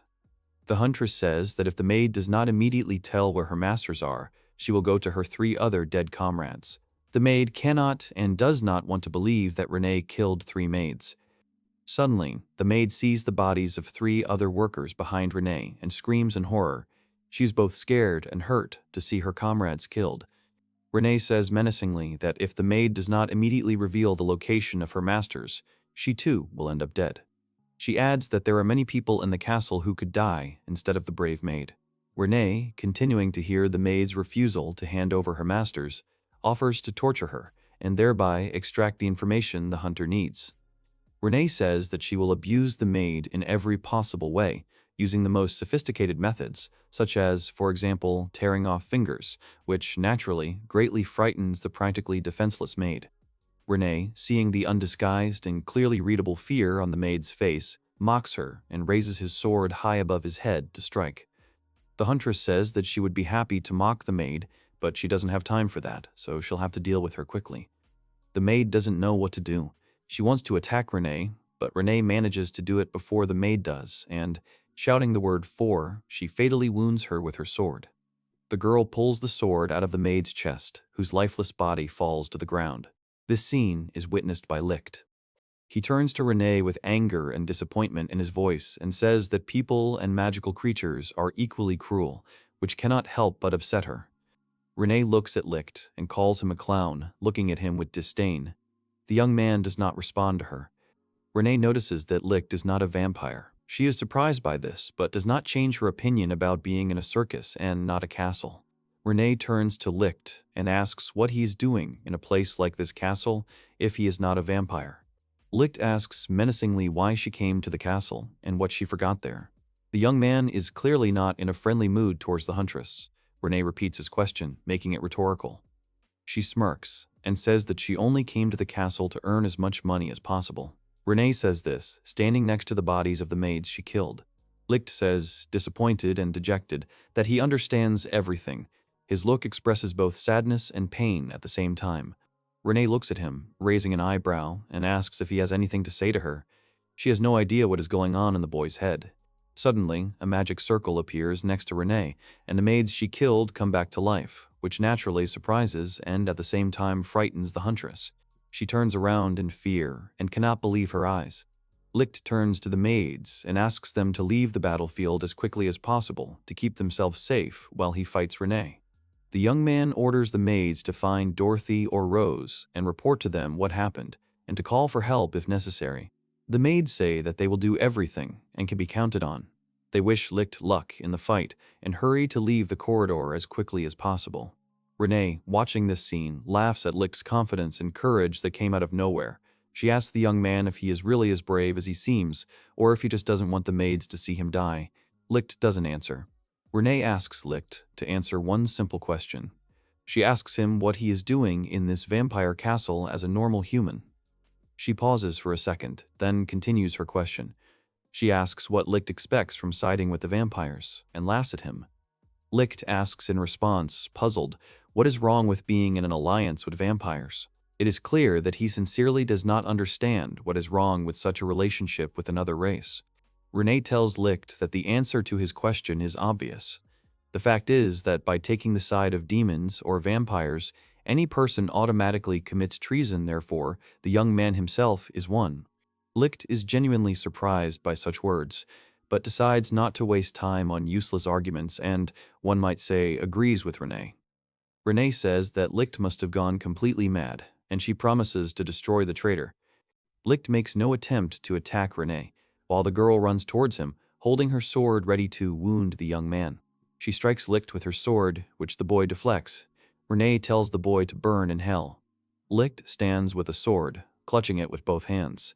Renee, seeing how Lichte fights, says that he is a capable guy, and if he stayed in the human world, he could probably earn good money thanks to his skills. The girl says that Lichte's departure from the human world is a real loss for people. Having said this, Renee attacks the young man again, but he dodges again, answering that he will take her words as a compliment. Renee mockingly asks Lichte if he left the human world because he was not needed by anyone and had nowhere to go. She adds that if she guessed the reason, she takes it back. Renee comes up close to Lichte and suddenly and abruptly stabs him in the chest with her sword, saying goodbye to the guy. He clearly does not expect such an action. Lichte concludes that Renee must not have been fighting at full strength to begin with. The girl abruptly rips the sword from his chest. The boy falls to the ground. Renee starts counting the dead again, but then she stops and realizes that there are no more people in this place, so the counter is really useless in this situation. She wonders how Alf and Wade are doing with the task. The girl sincerely hopes that their group will be able to corner their opponents and destroy them, thereby ensuring a comfortable life for themselves. Suddenly, a movement behind her pulls Renee out of her thoughts. It turns out that Lichte is not dead at all. He grabs his sword and stabs Renee in the arm while her back is turned to him. Renee turns to the boy who hit her and can't believe her eyes. Lichte is sitting next to her, holding a sword near the girl's hand, while blood is flowing from the limb. She exclaims in surprise that she killed Lichte. Lichte, healthy and unharmed, finally rises to his feet. Renee can't believe her eyes. She just killed him with her own hands. The girl concludes that Lichte must have resurrected the maids as well. Suddenly, Renee realizes that if the young man regenerates so quickly and is also endowed with the ability to resurrect others, then things are very, very bad for her since the guy poses a serious danger. The girl sees Lichte running towards her to attack. Suddenly, the girl notices that his blow is a feint and figures out how to use it to her advantage. Renee deflects the blow. The girl asks the boy what happened. She sincerely does not understand how he can stand before her alive while she killed him with her own hands.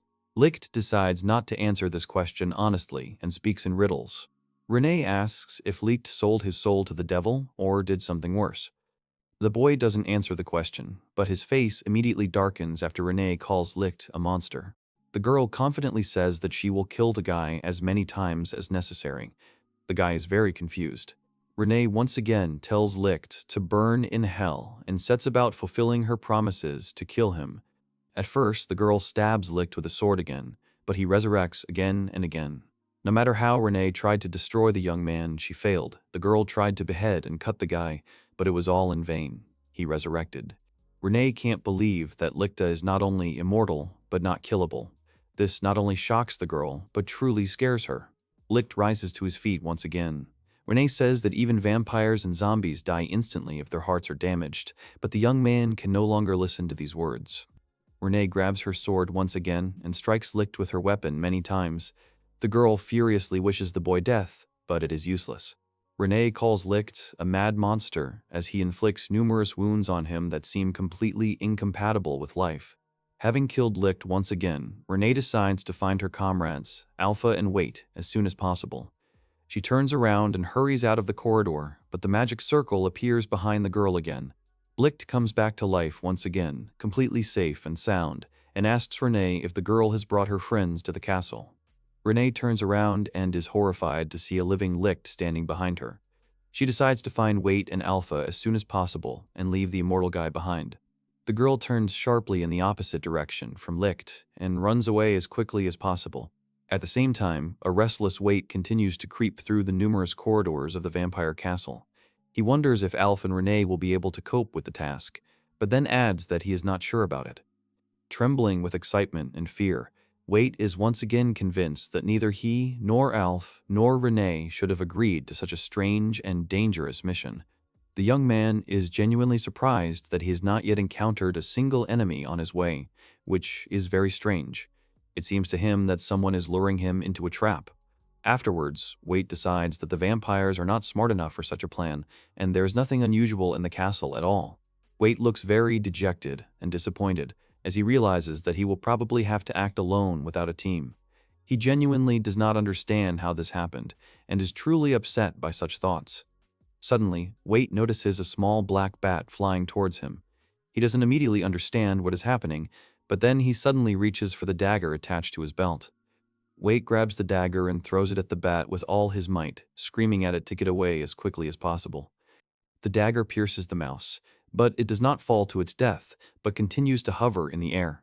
Wait is surprised by such an unusual phenomenon, but immediately understands that something is clearly wrong. Suddenly, a huge number of bats, which are clearly not friendly towards the guy, attack the young man in black clothes. With each passing minute, there are more and more bats, so that the sky seems to darken. The bats rush to attack Wait, and the guy realizes that it will be very difficult to kill them all. He does not have enough knives with him to hurt every creature. Suddenly, many bats gather into one large pile, the size of a man. They gather into a black figure of a man, similar in outline to a girl. Unexpectedly for Wait, the mice finally merge into one whole, which turns out to be Rose, who is clearly indignant about what is happening. Rose smiles and, clearly aware of her superiority, says that Wait shouldn't have attacked the bat, since that was how he let the girl know where he was. Wait looks at Rose with bewilderment and suddenly calls her a strange vampire, which, of course, insults the girl. She doesn't understand what's wrong, as suddenly the boy calls the girl a child, which is not true at all. This completely confuses Rose. Rose snaps back that she is in no way a child. She also warns Wait that no surprise attack will work, so he shouldn't even try to hurt the girl. Unexpectedly for Wait, Rose says that she would like to have a conversation with the guy. It is clear that the girl is in no hurry to join the fight. She introduces herself by her name and asks if the knife that Wait used to attack that bat was poisoned, as the girl feels a slight burning sensation all over her body. Wait, dejectedly and even boredly, confirms that the girl is right, which makes her very happy. She claps her hands enthusiastically and says that she thought that something was wrong with her. Wait is genuinely surprised that the poison doesn't work.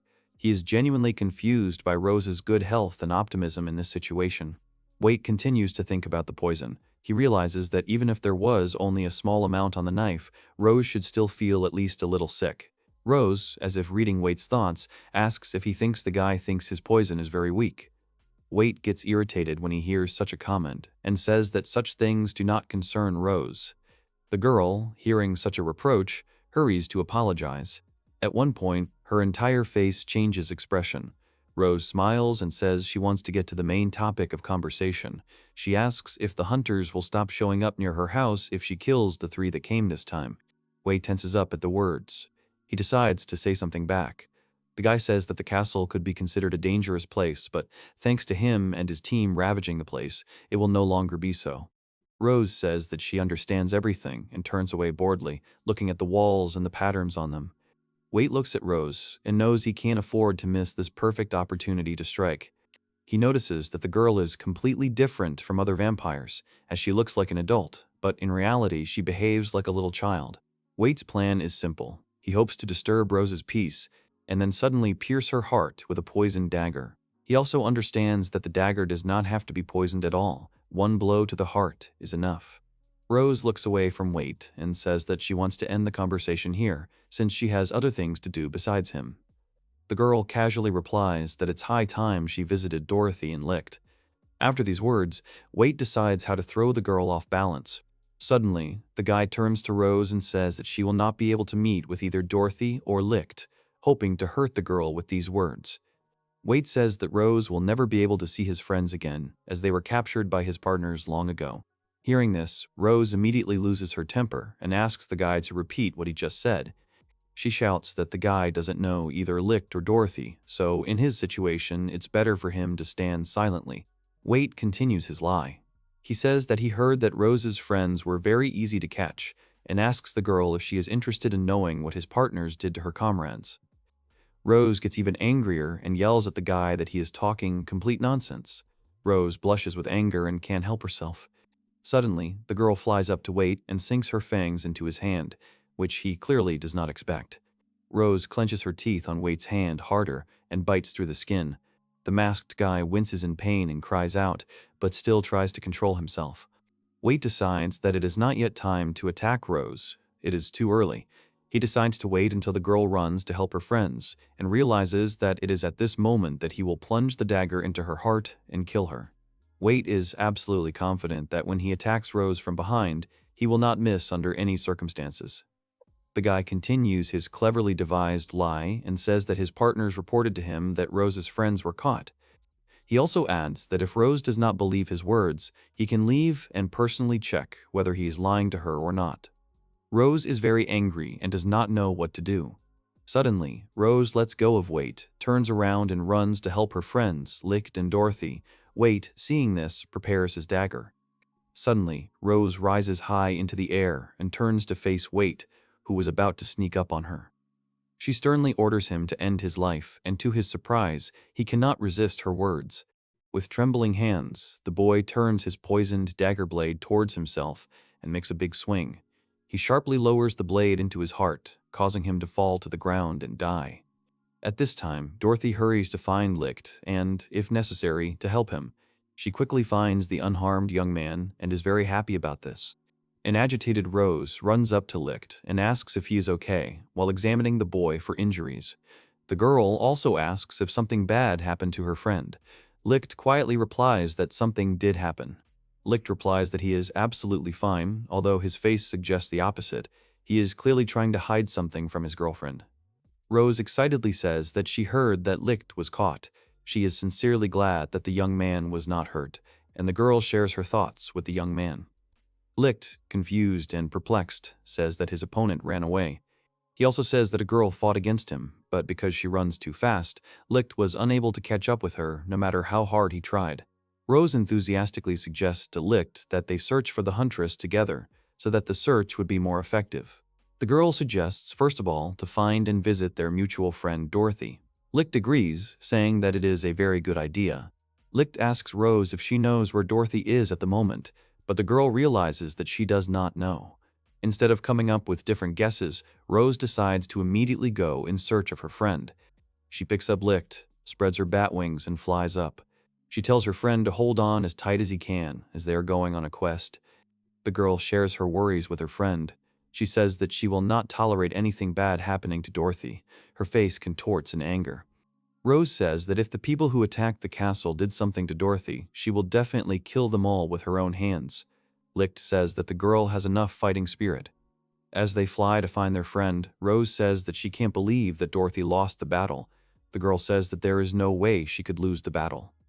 Rose adds warily that her friend might be lying on the ground injured, so she and Lichte really should hurry up. Rose sincerely hopes that her thoughts are wrong. Rose, holding Lichte in her arms, flies past one of the castle's windows. Suddenly, she notices their mutual friend Dorothy sitting on the floor in one of the rooms. Rose, seeing the girl, exclaims joyfully. Rose and Lichte fly in through the window and rush to help Dorothy as quickly as possible, if needed. They see that the girl herself is not injured. 2 dead bodies lie near her, the maid and Alpha. Dorothy says that Lichte is a good man for coming back and completing the task. But right after, the girl tells the young man to help her revive the maid and points to the girl's body. The guy says that he will do everything. Lichte asks if Dorothy is okay and notices that the girl has something on her neck. Rose looks at her friend's throat and sees a huge bruise on it. She asks worriedly what happened to her friend. Rose begins to worry and fuss, telling her friend how bad it will be if the scar from this wound remains for the rest of her life. But Dorothy brushes it off, replying that everything will be fine and she is sure of it. While the girls talk to each other, trying to figure out if the wound will leave a mark for long, Lichte uses his resurrection skill and revives the maid Alf killed. She slowly opens her eyes and regains consciousness. The maid sees Lichte and greets him, and the young man responds. Dorothy comes to life with relief, seeing that the maid is alive again, which cannot but please the boys. Dorothy examines the maid and realizes that she even retained her memory, which is very good. Lichte's friend tells him that he has simply incredible abilities. The young man says that such tasks are definitely within his power. Lichte tells Rose about the wound on Dorothy's neck. The young man says that if they kill and then resurrect their mutual friend, the marks on her throat will definitely disappear. Rose is frightened by this proposal. Even understanding its effectiveness, she refuses. The maid sees that Dorothy is injured and offers the girl to bring her something cold to apply to the wound. Lichte says he was fighting a girl when the hunters attacked the castle. He asks Dorothy to use her spirit summoning skill to track down where Renee ran off to. Dorothy happily replies that she certainly can. The girl also says that it will not be difficult for her to do this, since it is very easy and quick to search for people with the help of spirits. Suddenly, everyone swarms. Lichte, Rose, and Dorothy realize that someone is standing behind them. They tense up very much, when suddenly the person behind them starts screaming piercingly. The boys shudder in surprise and also scream in fear, being in terror. Lichte asks in horror what just happened, while Dorothy practically sits on the ground and covers her ears with her hands. Suddenly, Rose understands what is happening, and her fear instantly passes and is replaced by joy. Rose turns around happily and, seeing a long, familiar silhouette before her eyes, declares that it is simply her father, and therefore there is absolutely nothing to be afraid of. The friends see that Dorothy is not feeling well after the prank and find out if everything is okay with her. Soon, Rose's mother, Camilla, appears. They address their daughter's friends as Mr. Lichte and Miss Dorothy. Alias and Camilla sincerely thank them for their help, not sparing pleasant and warm words. The girl's parents say with admiration that Lichte and Dorothy not only resurrected their beloved Rose, but also helped protect their own home from an attack by hunters who clearly weren't going to leave empty-handed. All of Rose's family and friends sit down at the dinner table again and say that neither Alias nor Camilla should thank them, as there is no need for it. Lichte remembers that Renee managed to escape and hurries to report this to Father Rose, to which he says that he met her on the way to the castle and solved the problem himself, so there is no need to worry about her. Lichte is surprised that it was him. Lichte says, disappointed and dejected, that he was the only one who did not help, which upsets the young man greatly. But upon hearing this, Alias says that the boy is wrong and actually helped a lot. Rose's parents look happily at their daughter and her friends, after which they say that they are indebted to the guys, but are sincerely grateful to them for the help they have provided. Rose cheerfully and carefree asks Lichte not to be modest and to accept gratitude from her parents. Suddenly, the girl says that after such a grueling battle, now is the best time to regain strength and suggests having lunch. She puts a lot of chicken legs on Lichte's plate, and he is very surprised by their large number. Rose's mother, Camilla, kindly asks the children when their last day of vacation is, and finds out if today is that day. The woman says, upset, that she would really like the three guys to stay longer, and very sadly says that unfortunately this is impossible. Rose confirms that this is indeed the case. Rose says, hopefully, that even if she is leaving, it does not mean that the girl will never see her mother again. She promises that she will definitely visit her on her next vacation. Camilla is very pleased to hear such words from her daughter, whom she has not seen for 100 years, and she says with love in her voice that she will always be glad to see her daughter in the house, so the girl can return to the castle at any time. Dorothy and Lichte decide not to disturb the family and not to interrupt the idol, so they leave the dining room for a while, leaving Rose alone with her parents, whom the girl has not seen for a very long time. Alias looks at his daughter and says that if she suddenly finds it very difficult at work, she can always turn to him for help, and he will definitely come up with something that can help. Rose replies that she is very grateful to her father for this. A smile lights up Rose's face, and she happily says that working in dystopia with the others is a real pleasure. Suddenly, the girl's face takes on an even happier expression, and she admits that she loves all her friends who work with her very much. Rose's parents are happy that their daughter has grown into such a beautiful young woman. They say that they probably shouldn't worry about her well-being at the moment, as they can see that everything is fine. Rose smiles happily as she looks at her parents. Suddenly, Alias interrupts the family idol with an unexpected question. He decides to ask Rose if she thinks that she and Lichte would make a very good couple. Rose, hearing such an embarrassing question, instantly blushes and becomes confused.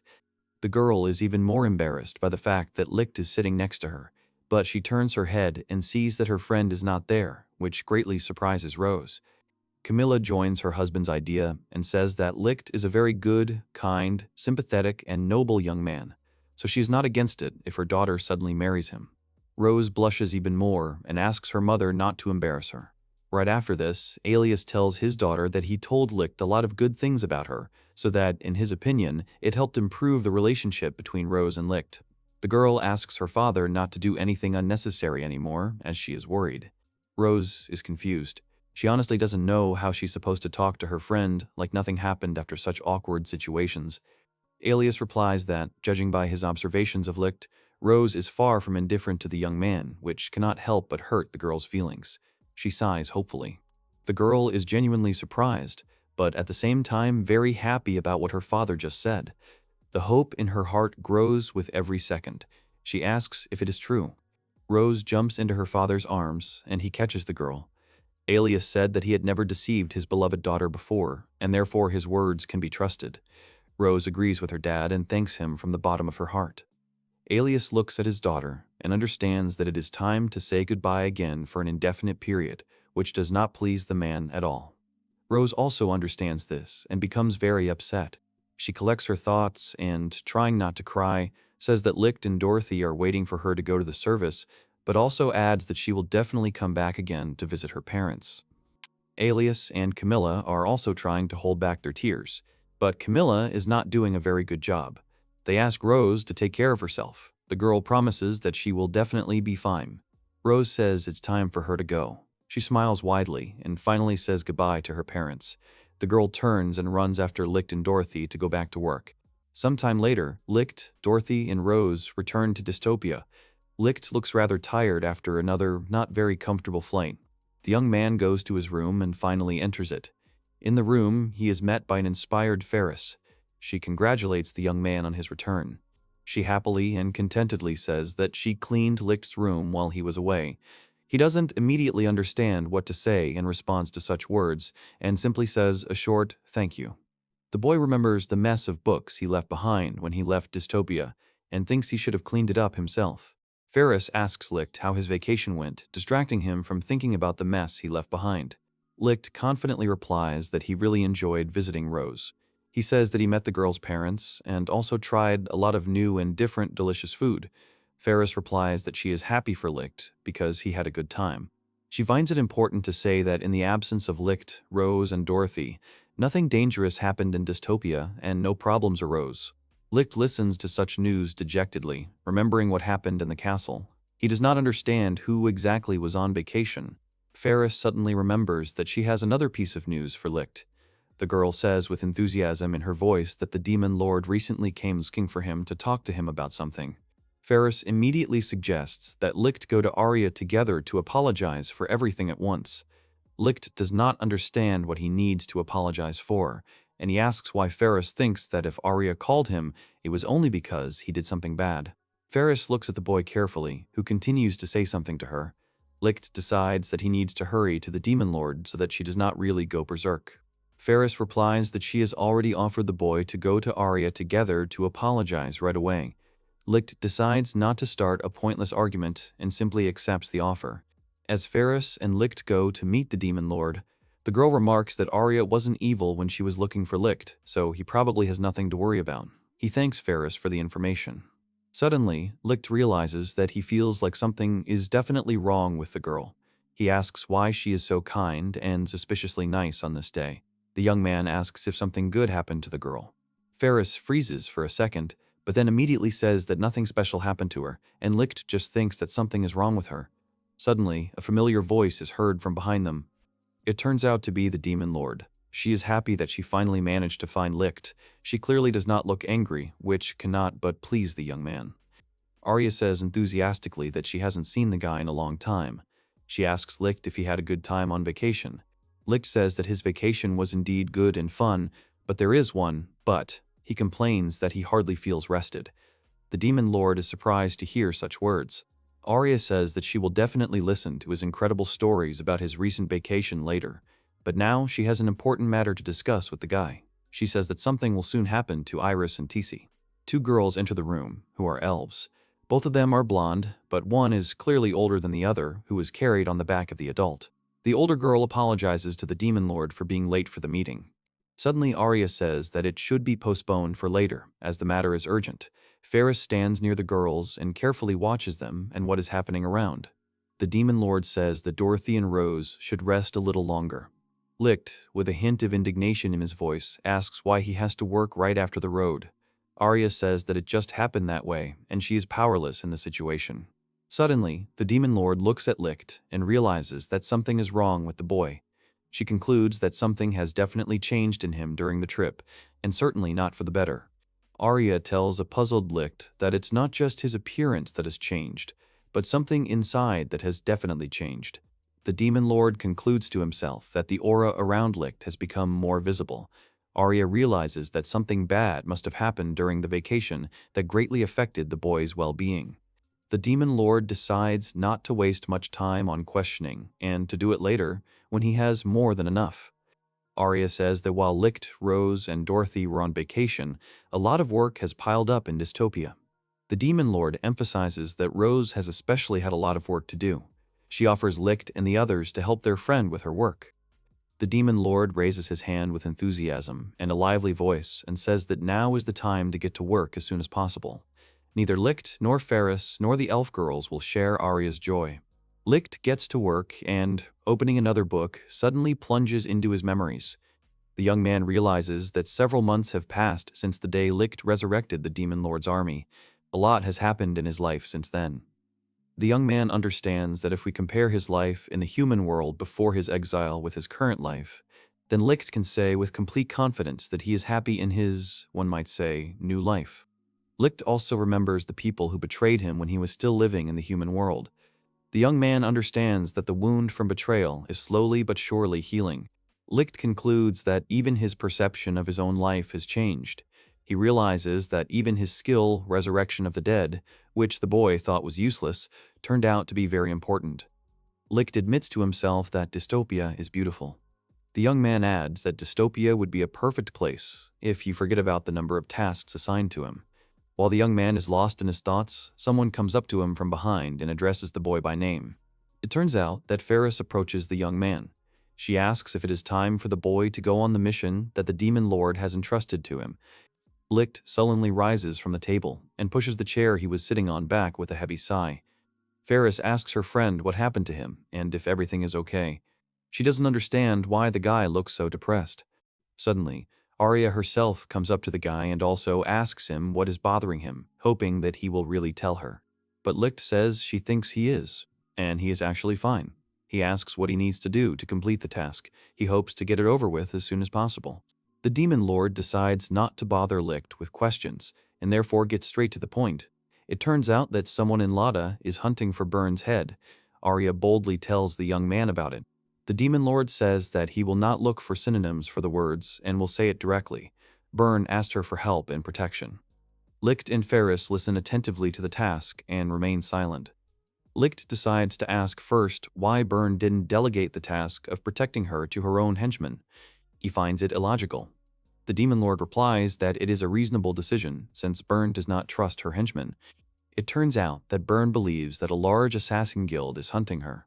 Arya says that knowing the chaos that is happening in the human world, she feels sorry for poor Burn, as the girl has almost no security of her own. Ferris cautiously asks Arya if it wouldn't be more logical and efficient to send Lichte to Burn when she is killed so that the boy can resurrect her.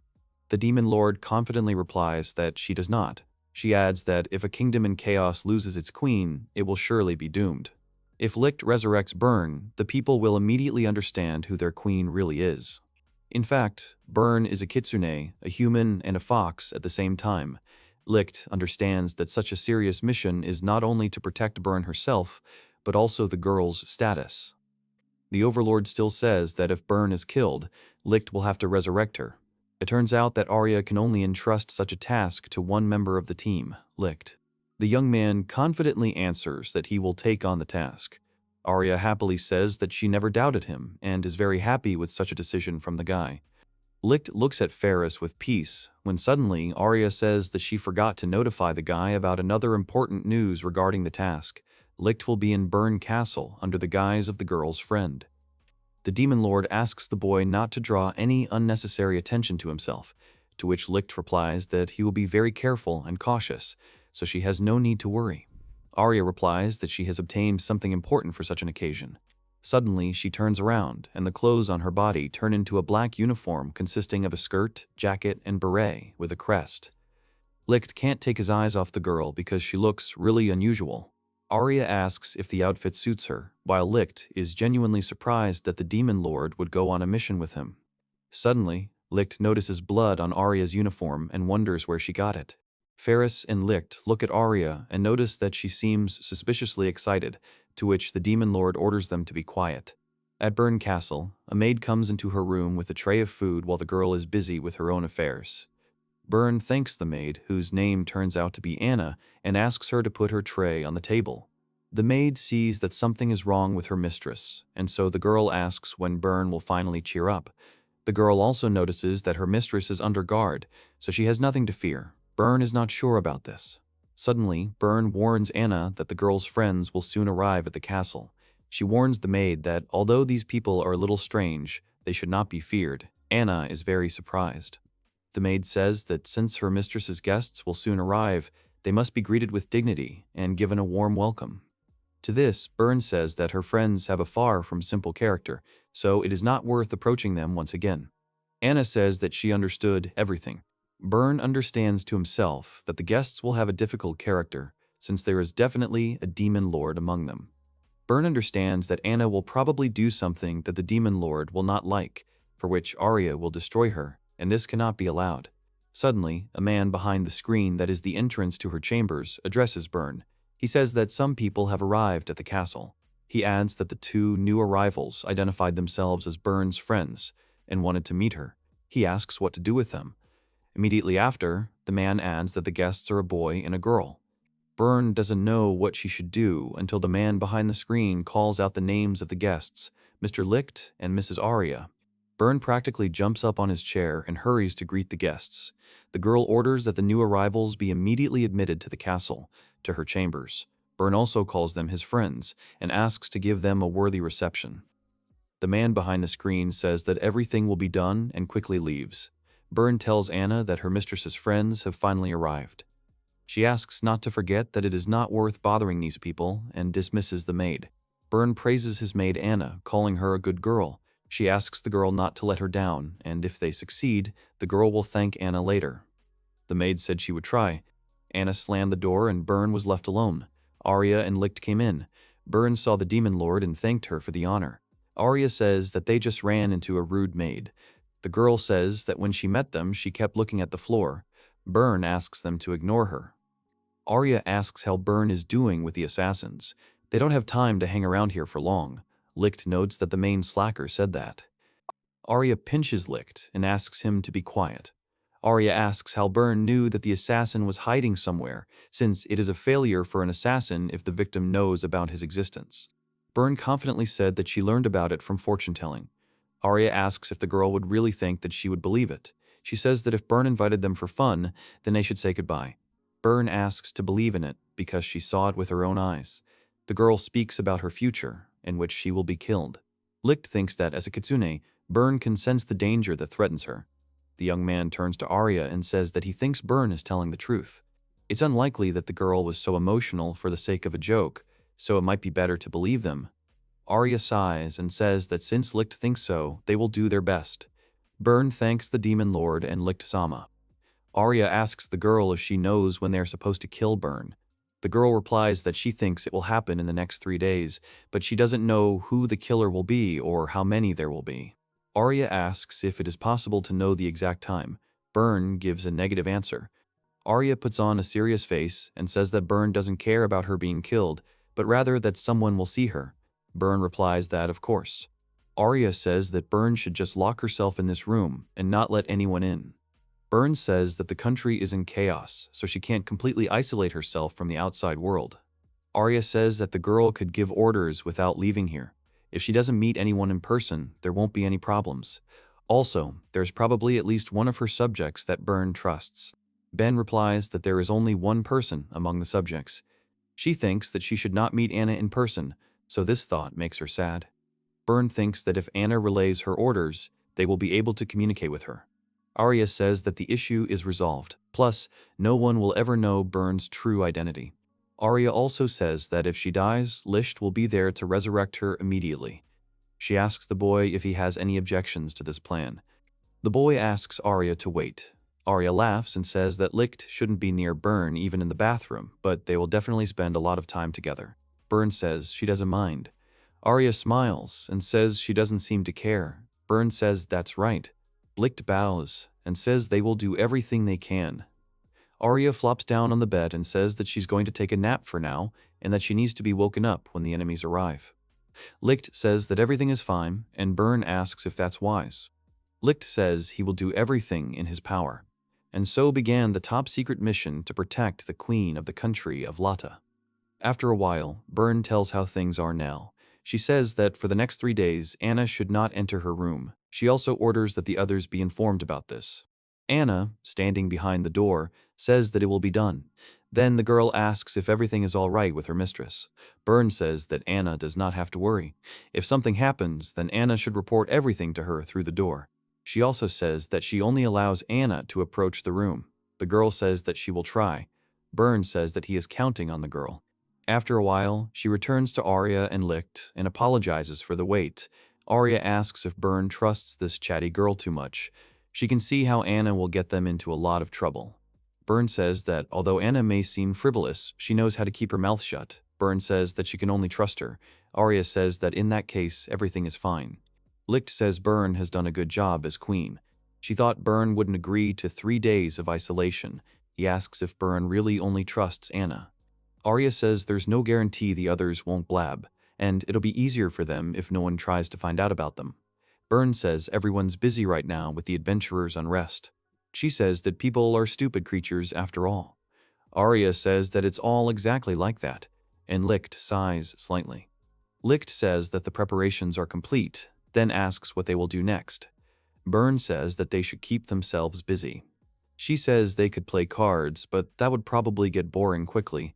Arya yawns and says she's going to take a nap and they can decide what to do. Arya falls onto the bed and falls asleep. Byrne awkwardly offers Lichte to play cards, but the boy says he doesn't know the rules. The girl replies that she is very sorry. There is an awkward pause between them. Then the girl talks about Lichte's abilities. She says that Lichte can resurrect the dead.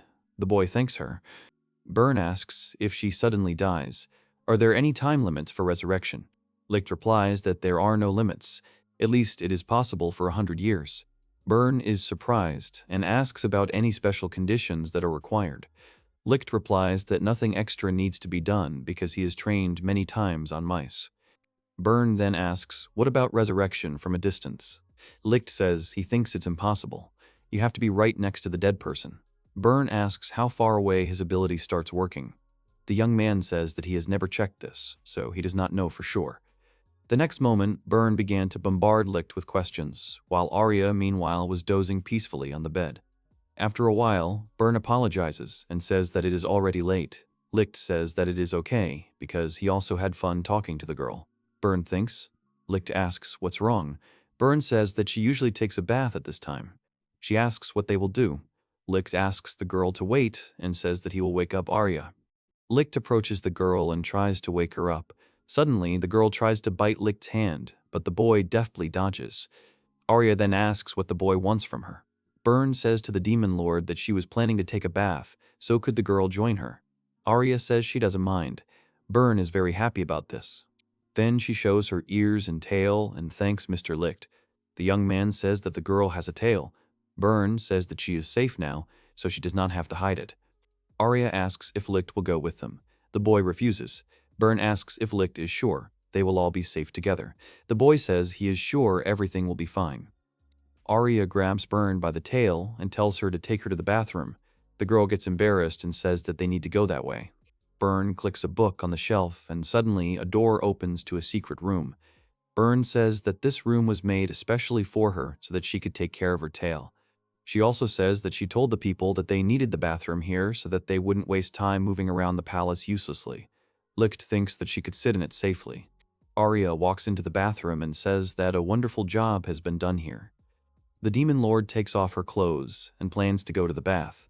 Burn says she will have new clothes prepared for her. Arya says she will be grateful. The girl asks how to use this shower, and Burn is going to tell her about it. After a while, Arya is already in the bath. She asks why Burn won't get in the water. Burn replies that she will go there later, and first she needs to tidy up her tail. Arya says that it seems like it's not easy being a kitsune. She says that the girl takes such good care of her tail that she thinks it would fetch a good price. Burn grabs the tail and tells Arya not to say such things. Arya tells the girl not to worry because she didn't do such trifles. Arya sneers and says that for that she will let her pet her tail when she finishes grooming him. At this time, an unknown man wanders around the castle and says that the queen is not in sight.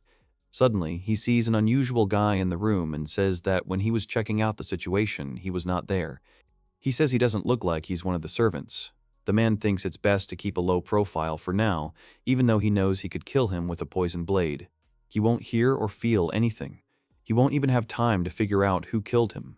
The man understands that the deadline for the order is the day after tomorrow, and there are no guarantees that he will be able to sneak in unnoticed again. He realizes he must act now. He leans out the window and uses the pipe. He then releases a spike with poison that hits Lichte right in the neck. The young man falls unconscious and dies. The man understands that he has hit the bullseye, but the main problems are still ahead. Then Lichte wakes up and thinks he fell asleep. The man does not understand why Lichte is alive, and maybe he missed, although he definitely hit the young man with a poisoned dart. It is possible that the poison did not work. Meanwhile, Lichte says that this is very strange, and that he probably did not get enough rest during his vacation. Lichte walks around the room and inquires about Rose's well-being. Meanwhile, the man, afraid of being noticed, jumps off the floor and runs away. Meanwhile, Arya comes out of the bath and says that the bathroom was very nice. She asks if anything suspicious happened during all this time. Lichte gives a negative answer, but is very doubtful about his answer. Arya asks what his uncertainty means. He says he seemed to lose consciousness for a moment, but he didn't sense any enemies, so it's unclear what it was. Lichte says he thinks he's just tired. Arya says his body is rested, but his soul is not. She tells Lichte to say so right away. However, Arya says that it is not good that the young man suddenly fell.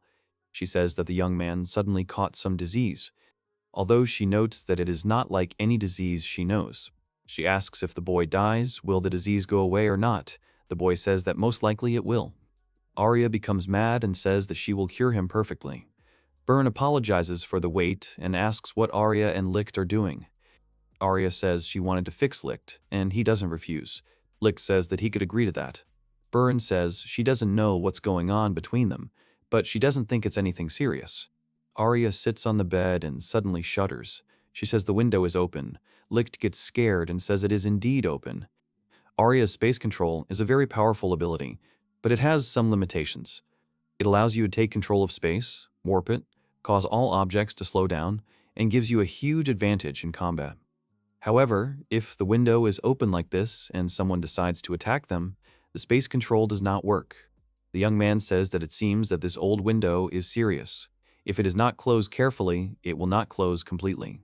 Burn says it's possible people have been using the lock for many years. Arya flops down on the bed and says she's going to sleep. Burn asks if she's going to sleep again. Burn says it's time for them to sleep too.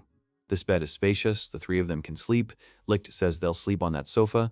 Burn says Lichte shouldn't go there to sleep, or his whole body will go numb. Arya grabs Burn by her soft tail and falls asleep. Lichte turns off the light and goes to bed.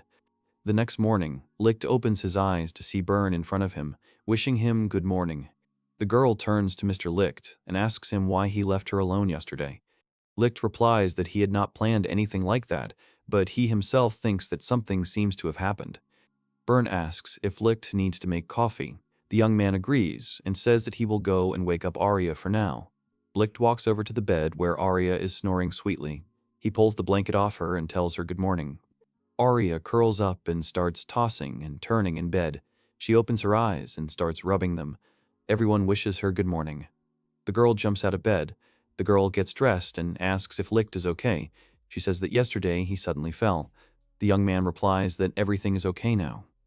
Arya is already dressed.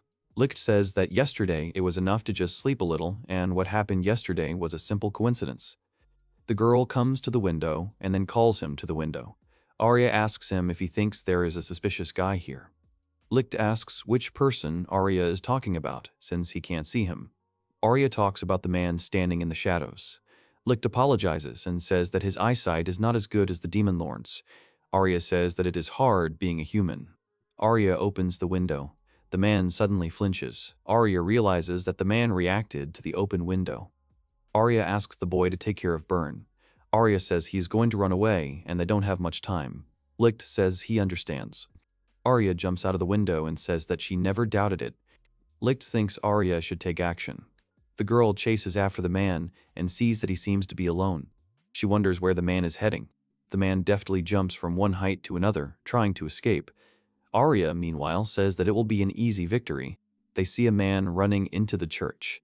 Arya enters and sees many parishioners of the temple. The girl apologizes for the intrusion. A woman approaches her and apologizes, saying that only believers can enter here. She says that they will gladly accept her if she is one of them. Arya says she has some business here. A man just ran in. The woman asks what the girl is talking about now because no one came in here. Arya tells the woman not to try to deceive her and to answer before she destroys their entire church. Arya starts to get angry and asks where the man went. Suddenly, the woman gets angry and calls for help. Suddenly, Arya is surrounded by people from the church, and they tell her that they feel like the young lady has been keeping her distance. Arya says she doesn't think so, and she's glad they came to an agreement quickly. The woman calls Arya impudent and grabs her by the flower vase. She pours out the water and swings the vase, trying to hit Arya, but suddenly everything around is covered in blood. The woman doesn't understand what's happening. Arya smiles and says that the woman will be next. She asks if the woman wants to answer her question now. The bodies of her comrades were around the woman. Arya smiles and starts to approach the woman. The woman asks to wait. Arya is absolutely serious. The woman says that the one the girl is looking for is here, in the dungeon, and she just needs to go through that closet. Arya asks about the dungeon.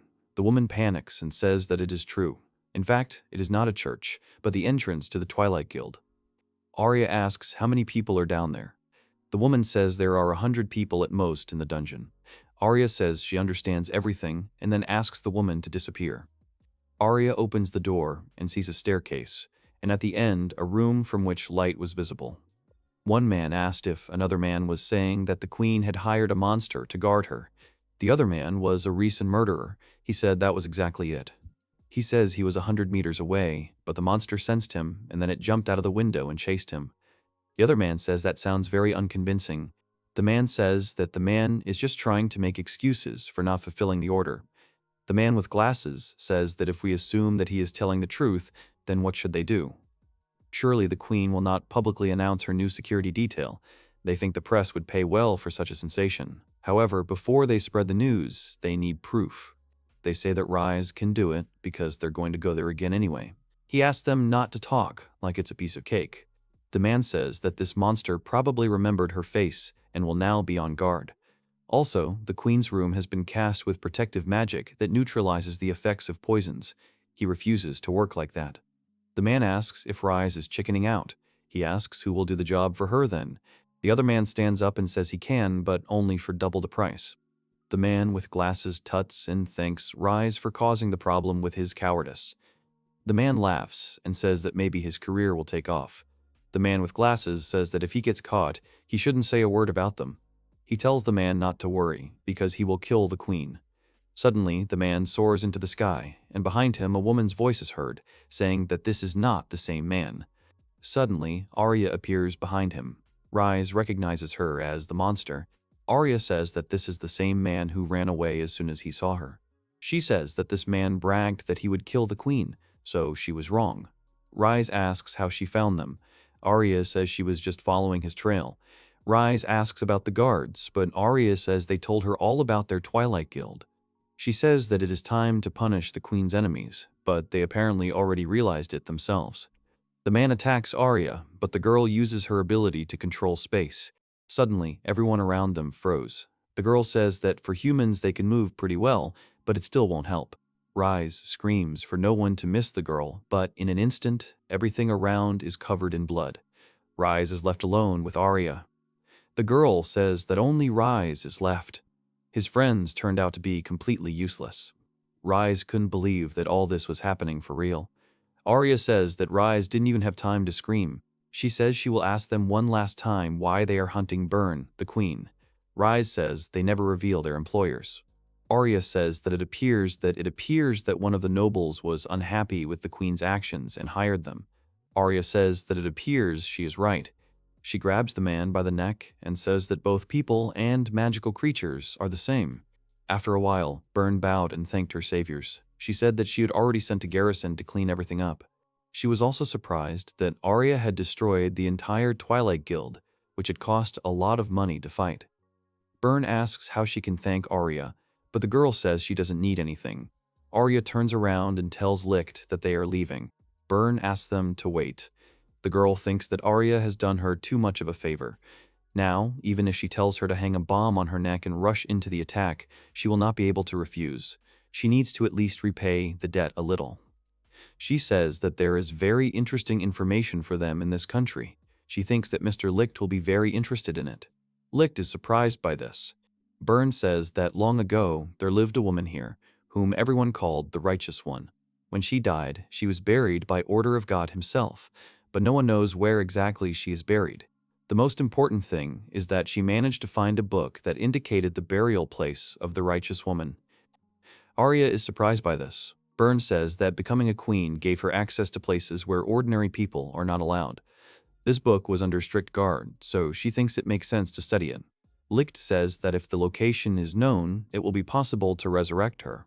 Arya says that it is interesting, and she also lacks workers, and it is curious to take a look at this Righteous One. If there is trouble with her, you can always kill her again. She asks where this place is. Burn leaves through the book and says that it seems to be in the forest. She gives the book to Arya and says that details can be found on the map drawn there. Lichte says that if it's in the woods, it's best to get there before dark. Arya says she doesn't mind. Lichte thinks that it might not be possible to subdue her using resurrection. They'll have to come up with some kind of cover story for her, and it'll be less suspicious if they do it during the day instead of at night. Arya says she will go with Lichte to the burial site, and then he will have to act on his own. Lichte realizes that Dorothy could be useful now. Burn calls him and says that if he has to kill the Righteous One, then he should make sure that no one ever finds her body, otherwise there will be a big stir. Lichte agrees. So they set off to meet their new friend.